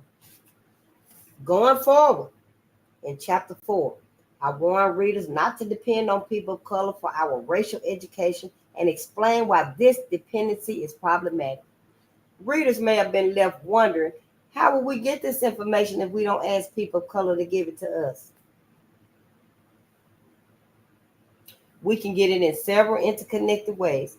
We can seek out the information from books, websites, films, and other available sources. Many people of color are committed to teaching white people about racism on their own terms, though, and haven't been offering this information to us for decades, if not centuries. If not, let's see, that was another breach of that's a little bit of her, yeah. It is our own lack of interest or motivation that has prevented us from receiving it. We can also demand that we be given this information in schools and universities and that we not be required to take special elective courses to be exposed to it. We can get involved with multiracial organizations and white organizations working for racial justice, and we can build authentic cross-racial relationships and be willing to watch, listen, and learn. So it didn't say nothing about talk. Sometimes within the context of these relationships, we can ask direct questions and ask for explicit information, but this is not always necessary. Simply by virtue of living an integrated life and paying attention, we will learn what we need to know. Still, white people do have knowledge of aspects of race and racism. And we can easily unearth this knowledge with some minimal reflection. For example, we can reflect on messages we have received, privileges we enjoy, how we came to be socialized to feel superior while denying that we feel this way, and how all of this may be manifesting in our lives. When I began this work, I dreaded getting feedback from people of color on my racist patterns and assumptions. Now I welcome this feedback. Perhaps the most powerful lesson I have learned in terms of interrupting my own white fragility is that this feedback is a positive sign in the relationship. Of course, the feedback seldom feels good. I occasionally feel embarrassed or defensive, but I also understand that there's no way for me to avoid enacting problematic patterns. So if a person of color trusts me enough to take the risk and tell me, then I am doing well. Many people of color have shared with me that they don't bother giving feedback to a white person if they think the individual is unwilling to accept it. They either endure the microaggressions or drift away from the relationship. They do not feel close enough. They do not feel close to white people to whom they can't speak honestly about racism. And these relationships always have a degree of distance and inauthenticity. Inauthenticity. While we worry that if we have revealed our racism in any way, the people of color in our lives will give up on us. I have found the opposite to be true. When we engage with the feedback and seek to repair the breach, the relationship deepens. Trying to explain away our racism does not fool people of color or bring them closer, because I would never be completely free of racism or finished with my learning. What are some things I can do or remember when my white fragility surfaces? There are several constructive responses we can have in the moment. You can breathe, just breathe, listen. You ain't got to say nothing, just listen. Just breathe and listen. Reflect. Return to the list of underlying assumptions in this chapter. Seek out someone with a stronger analysis if you still feel confused. If you feel any confusion, take the time you need to process your feelings, but do return to the situation and the persons involved. We can interrupt our white fragility and build our capacity to sustain cross-racial honesty by being willing to tolerate the discomfort associated with an honest appraisal and discussion of our internalized superiority and racial privilege. We can challenge our own racial reality by acknowledging ourselves as racial beings with a particular and limited perspective on race. Very limited. We can attempt to understand the racial realities of people of color through authentic interaction rather than through the media or through unequal relationships. We can take action to address our own racism, the racism of other white people, and the racism embedded in our institutions. All of these efforts will require that we continually challenge our own socialization and investments in racism and the misinformation we have learned about people of color. We can educate ourselves about the history of race relations in our country. We can follow the leadership on anti-racism from people of color and work to build authentic cross-racial relationships. We can get involved in organizations working for racial justice. And most importantly, we must break the silence about race and racism with other white people. The question of guilt.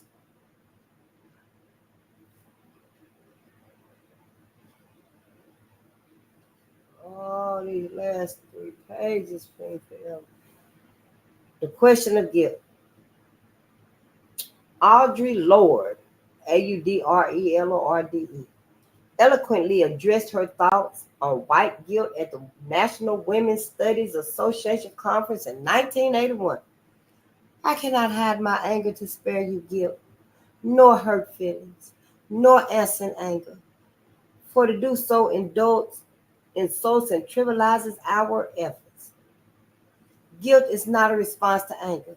It is a response to one's own actions or lack of action. If it leads to change, then it can be useful, since it is then no longer guilt, but the beginning of knowledge. Yet all too gifted, yet all too often, guilt is just another name for impotence, for defensiveness, destructive of communication. It becomes a device to protect ignorance and the continuation of things the way they are, the ultimate protection for changelessness. I have sometimes asked whether my work reinforces and takes advantage of white guilt, but I don't see my efforts to uncover how race shapes my life as a matter of guilt. I know that because I was socialized as in white. I know that because I was socialized as white in a racist based society. I have a racist worldview, deep racial bias, racial patterns, and investments in the racist system that has elevated me. Still, I don't feel guilty about racism. I didn't choose this socialization, and it could not be avoided. But I am responsible for my role in it. To the degree that I have done my best in each moment to interrupt my participation, I can rest with a clear conscience. But that clear conscience is not achieved by complacency or a sense that I have arrived. Unlike heavy feelings such as guilt, the continuous work of identifying my internalized superiority and how it may be manifesting itself is incredibly liberating. When I start from the premise of when I start from the premise that, of course, I have been thoroughly socialized into the racist culture in which I was born, I no longer need to expend energy denying that fact. I am eager, even excited to identify my inevitable conclusion so that I can figure out how to stop colluding. Denial and the defensiveness that is needed to maintain it is exhausting. A positive white identity, there are so many approaches to anti-racist work. One of them is to try to develop a positive white identity. Those who promote this approach often suggest we develop this positive identity by reclaiming the cultural heritage that was lost during assimilation into whiteness for European ethnics. However, a positive white identity is an impossible goal. White identity is inherently racist. White people do not exist outside the system of white supremacy. This does not mean that we should stop identifying as white and start claiming only to be Indian or Irish. This does not mean that we should stop identifying as white and start claiming only to be Italian or Irish. To do so is to deny the reality of racism in the here and now. And this denial would simply be colorblind racism. Rather, I strive to be less white. To be less white is to be less racially oppressive. Did I miss a page? No. To be less white is to be less racially oppressive. This requires me to be more racially aware, to be better educated about racism, and to continually challenge racial certitude and arrogance. To be less white is to be open to, interested in, and compassionate toward the racial realities of people of color. I can build a wide range of authentic and sustained relationships across race and accept that I have racist patterns. And rather than be defensive about those patterns, I can be interested in seeing them more clearly so that I might ameliorate them. To be less white is to break with white silence and white solidarity, to stop privileging the comfort of white people over the pain of racism for people of color, to move past guilt and into action. These less oppressive patterns are active, not passive. Ultimately, I strive for a less white identity for my own liberation and a sense of justice, not to save people of color. It'll save y'all too. A few strategies for working together.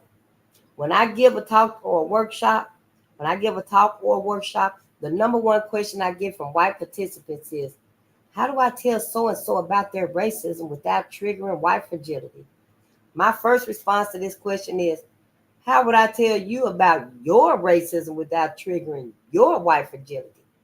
With this response, I am trying to point out the unspoken assumption that the person asking the question is not part of the problem. In other words, the question distances the participant from racism. It assumes that the questioner doesn't need feedback or doesn't struggle with her or her own white fragility. This person's question is not one of humility or self-reflection. Having said that, I can offer a few strategies for trying to work with one another on our white fragility. First, I try to affirm a person's perspective before I share mine. And when I do share mine, I try to point the finger inward, not outward. For example, I might say, I can understand why you feel that way. I felt that way myself. However, because of my opportunity to work with people of color and hear their perspectives, I have come to understand. I then share what I have come to understand with the emphasis on how this understanding relates to me. While this strategy is not guaranteed to lower white people's defensiveness, it's difficult to argue with someone who has framed a response as her or his own personal insight. I also give myself some time if I feel at a loss to respond in the moment. When we have an ongoing relationship with someone, it's fine to take some time and return to the issue later, not too late. With this strategy, we can then choose a time when we feel more prepared and sense that the other person is open. In this case, I might say, can I talk to you about something? I've been feeling uncomfortable about our interaction the other day, but it's taken me a while to get clarity on it. I have a better sense now. Can we return to our conversation? I then do my best to share my thoughts and feelings as calmly and concisely as I can, as possible. Ultimately, I let go of changing the other person. If someone gains insight from what I share, that's wonderful.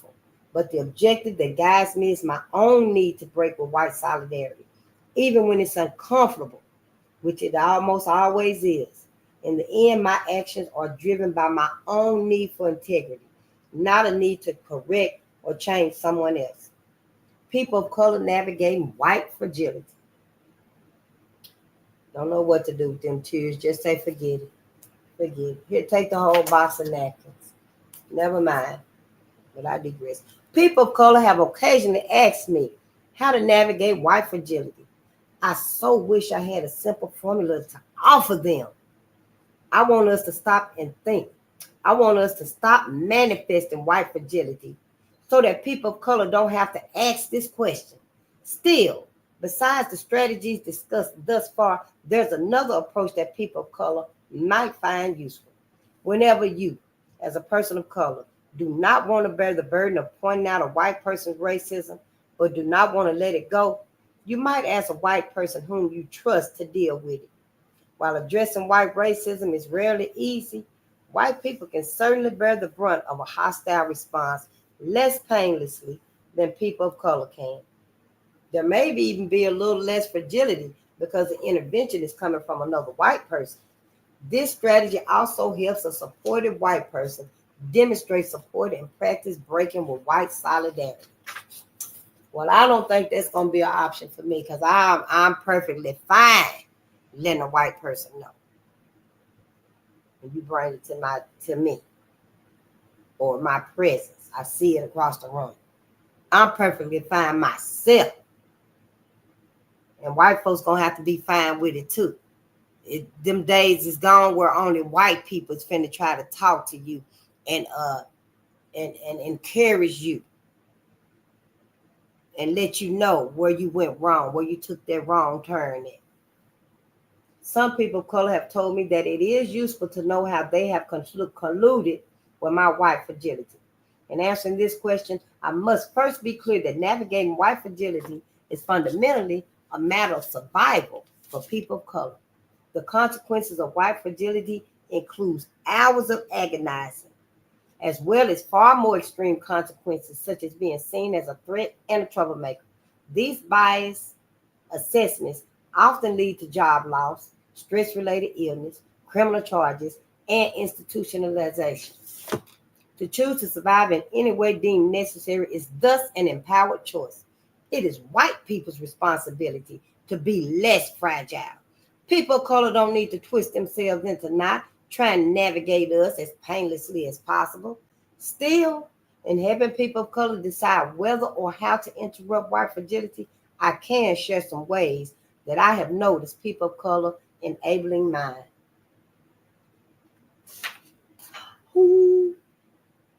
Because I am seen as somewhat more racially aware than other white people, people of color will often give me a pass. While this is certainly more comfortable for me, it doesn't hold me accountable or support my racial growth. I ask my friends of color to trust that I can handle their feedback. And then it's on me to demonstrate myself worthy of that trust. Although I recognize the risk it takes, I would not have my current awareness if people of color had chosen to protect my feelings. Since my learning will never be finished, neither will the need to hold me accountable.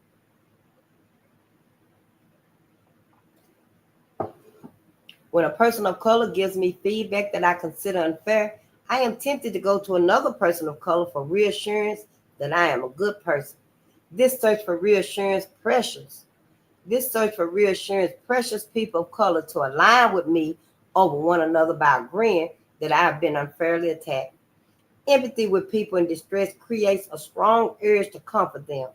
And in my search for this comfort, I am consciously or not taking advantage of this urge.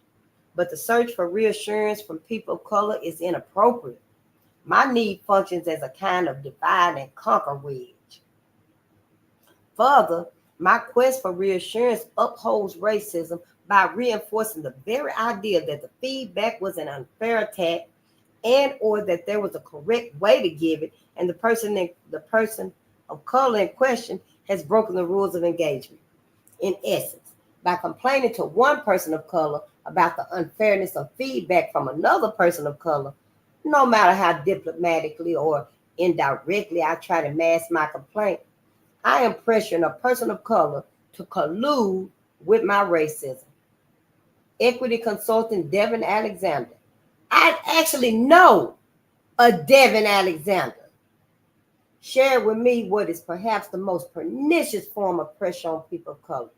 The pressure to collude with white fragility by minimizing their racial experiences to accommodate white denial and defensiveness. In other words, they don't share our pain with us because we can't handle it. This accommodation requires a profoundly unfair degree of inauthenticity and silent endurance. In a vicious racial cycle, white fragility has functioned to keep people of color from challenging racism in order to avoid white wrath. In turn, not challenging white people on racism upholds the racial order and white people's position within that order. The conclusion: the default of the current system is the reproduction of racial inequality. Our institutions are designed to reproduce racial inequality, and they do so with efficiency. Our schools are particularly effective at this task: promote white achievement. To continue reproducing racial inequality, the system only needs white people to be really nice and carry on, smile at people of color, be friendly across race, and go to lunch together on occasion. I am not saying that you shouldn't be nice. I suppose it's better than being mean, but niceness is not courageous. Niceness will not get racism on the table, and it will not keep it on the table when everyone wants it off. In fact, bringing racism to white people's attention is often seen as not nice, and being perceived as not nice triggers white fragility. Interrupting racism takes courage and intentionality. The interruption is by definition not passive or complacent. So in answer to the question, where do we go from here? I offer that we must never consider ourselves finished with our learning. And you can't. After this 100 years of lynching, the edible Negro, medical apartheid, your learning is forever. White people, I'm just saying. Your sister said it, I'm saying it, others have said it. Just acknowledge it. Do the work for yourself. Interrupting racism takes courage and intentionality. The interruption is by definition not passive or complacent. So in answer to the question, where do we go from here? I offer that we must never consider ourselves finished with our learning. Even if challenging all the racism and superiority we have internalized was quick and easy to do, our racism would be reinforced all over again just by virtue of living in the culture. I have been engaged in this work in a range of forms for many years, and I continue to receive feedback on my stubborn patterns and unexamined assumptions. It is a messy, lifelong process, but one that is necessary to align my professed values with my real actions. It is also deeply compelling and transformative. Thank you, gratitude, my family. I thank you. We finished the Black America. We finished another one, White Fragility. Perhaps at some point in time, we will maybe read this book again. I know we're going to read our other books again. Maybe, maybe not. I don't know. I can't say for sure. I'm really not feeling it, but I think it's worthy for white people to have this book right here. And it's helped me too to see just how much they motherfucking asses avoid being accountable, avoid acknowledging. You know, I'm just saying it's some lessons in here too. Resources for continuing education, just a few. This brief list cannot do justice to the scores of excellent resources available to anyone willing to take the initiative to seek them out. It is intended as an entry point. We're going to add some more of these books to our by the book journal. Michelle Alexander, The New Jim Crow, Mass Incarceration and the Age of Colorblindness. Carol Anderson, White Rage, The Unspoken Truth of Our Racial Divide. The New Jim Crow was 2010. White Rage is 2016. John Biewen, Biewen, Seeing White. It's a podcast bibliography. Center for Documentary Studies, 2015. Vanilla Silva Eduardo, Racism Without Racists, Colorblind Racism and the Persistence of Racial Inequality in America, 2003. D. Brown, Bury My Heart at Wounded Knee, and that was 2012. Ta-Nehisi Coates, Between the World and Me, 2015. The Case for Reparations, 2009.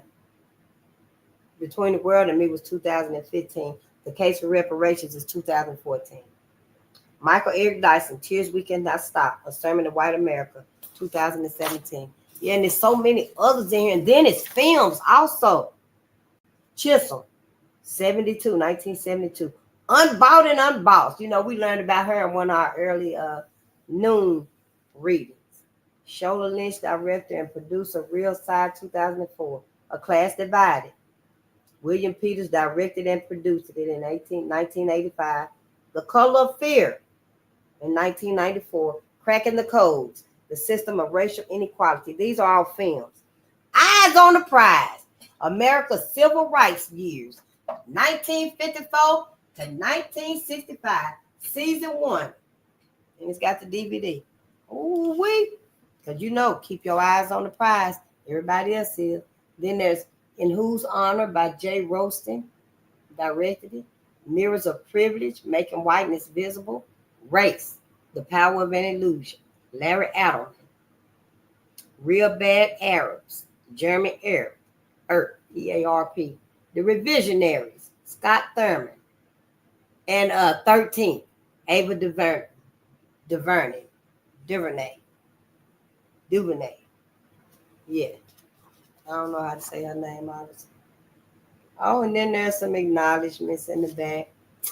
I thank Ida Bell Falls, Reagan Price, Mark Samarnia, Christine Saxman, Shelley Tochluck, Aisha Halser, T. Williams, Dana Bull, Ken Alexander, Sincere Carabo, Melena Pinkman, Myosha McAfee, Resma Menakim, Devin Alexander, Darlene Flynn, Aaron Trent Johnson, Glenn Singleton, Reverend John Cresswell, Ozlem, O-Z-L-E-M, Ozlem Sensoy, Deborah Terry, and Jason Toles for their invaluable contribution to various aspects of this work.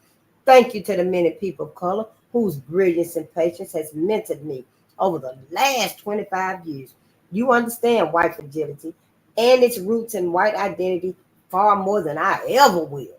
To my editor at Beacon Press, Rachel Marks, you were a dream to work with. My sincerest thanks for your perceptive feedback and encouragement. The end. Oh, and then there's some notes in the back, but I'll peruse them another time and stuff. Thank y'all so much. Yes. I don't know. I often have thoughts myself of when we really get to reading and we get our school going and stuff, well, it's going now, but once we get more in here and we get our foundation more solidified, and we're going to be having readings with other channels. Yes, with other channels that are reading. We're all going to be having, reading sessions and stuff. Everybody going to have the same book. Everybody going to have the same book. And we're going to be reading. We finish one book and stuff. We're going to pick up another book and just keep the readings going on. We may end up with 3 or 5 books, but we're going to keep it going, and it's going to be a long stream. That's what I want to do for my channel. Whoever feel like, yeah, I can devote the time, I can dedicate, volunteer the time. I got that same book face. I can devote the time, maybe on Fridays or Wednesdays. Pick your own day when you want to do it and stuff. We just we're going to read it out and stuff like them debates. And they go on and on and on until it is done. We're going to read and stuff, so we can go ahead and cover some ground, baby, for this healing, honey. It's time to get right. Sure wills. I thank y'all so much for being here and stuff. My people, I thank you so much. And if any white folks out there and stuff, I thank you too. And I hope you learned something that can help you too. Oh, I will begin. I don't have any James Baldwin, but I'll put it in my book. I sure will. I will put it in my book. Hi, Frank. Hank. How you doing? Uncle Cal, it's so good to see you. But yeah, I will. I get some more books and stuff. I get some James Baldwin. I'm really not familiar with him, but I have started listening to him a little bit more and stuff. I did go see one of his plays, Raising in the Sun, and it was almost like over South Minneapolis somewhere at a theater, and it was wonderful. The guy that did him, I forgot his name, and the lady and stuff, that was years ago. They were marvelous. He even looked like James Baldwin. He was a kind and gentle, but he was firm, and he was real strong in his acting and stuff, but he was of his build. He wasn't real muscular or nothing like that. He was built like James. I thought I was sitting up way up at the thing and stuff. I didn't sit up close to the front, I don't think. But he favored him to me too. Y'all might know who I'm talking about. So I will be looking for some James Baldwin. Oh, yeah, I'll be looking for some James Baldwin. Yeah, but I don't have it right now. And so, y'all, thank you for being here. And I love you, family. I love you to life and afterlife. And I just want us to consider all of this right here, because it's time for us to heal. Black America, we need our healing. Whether white America chooses to get theirs or not, that is no concern of mine and yours either. That's on them. We need to get our healing. We need to reconsider our whole life right here on earth with white America and what they've done. They the motherfuckers that's got to answer for everything. They got to take accountability for everything they people have done to our people. So see, that's where I stand at with it and stuff. And yeah, I ain't coming with no pity, no slaps on the hand, no softness. I ain't even got no forgiveness for nothing that your clan ancestors have done. So yeah, I'm not the one to be sitting up under listening to and going back and forth. No, I'm not the one. Unless you got that skin and you're ready for it. You got that racial stamina that your sister was talking about. You definitely probably don't want to be here with me, because I ain't gonna sugarcoat nothing for you. Nothing at all. I'm here for my people to get our healing. That's it and that's all. What little bit you can glean from here, you probably can glean more for your healing somewhere else. If it sounds unappreciative or whatever, thank you for being here, but it's not necessary. It's not necessary for what I need to do for my people. No, it's truly not. I don't want nobody to waste their time and stuff. Y'all got just as much work to do as we do. I suggest you get on it. No, but I love y'all. I thank y'all, family, and yeah, just be concerned about your life and your afterlife, because truly, we're not meant to spend our eternity with white people in heaven. That's the bottom line. Your life and your afterlife. What does it mean? Where do we go from here? As far as our life and our afterlife, on earth, here now, our life, we got to separate. We got to get the fuck away so we can focus on us. We can fix on us. And same in heaven. Can't go there. As above, so below. You know, if it changes and stuff, I'll let you know. But as of now, it ain't changed in all these centuries. Ain't nobody just ever told you, Black America, that you need to be thinking about another option.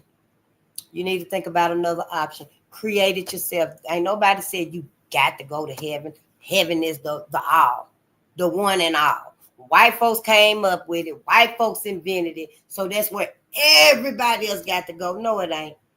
I guarantee you. I don't even gamble or nothing like that. But other groups of people probably got their own afterlife to go to. And it probably ain't even going to be with white folks like you going to be with white folks. I'm just saying. But then other folks can go to heaven. Their ass ain't going to be enslaved. Your black ass going to be enslaved. Again. So, I'm just saying, some different things to think about. But I'll see you on the next page with another book. Oh, I thank you so much, family.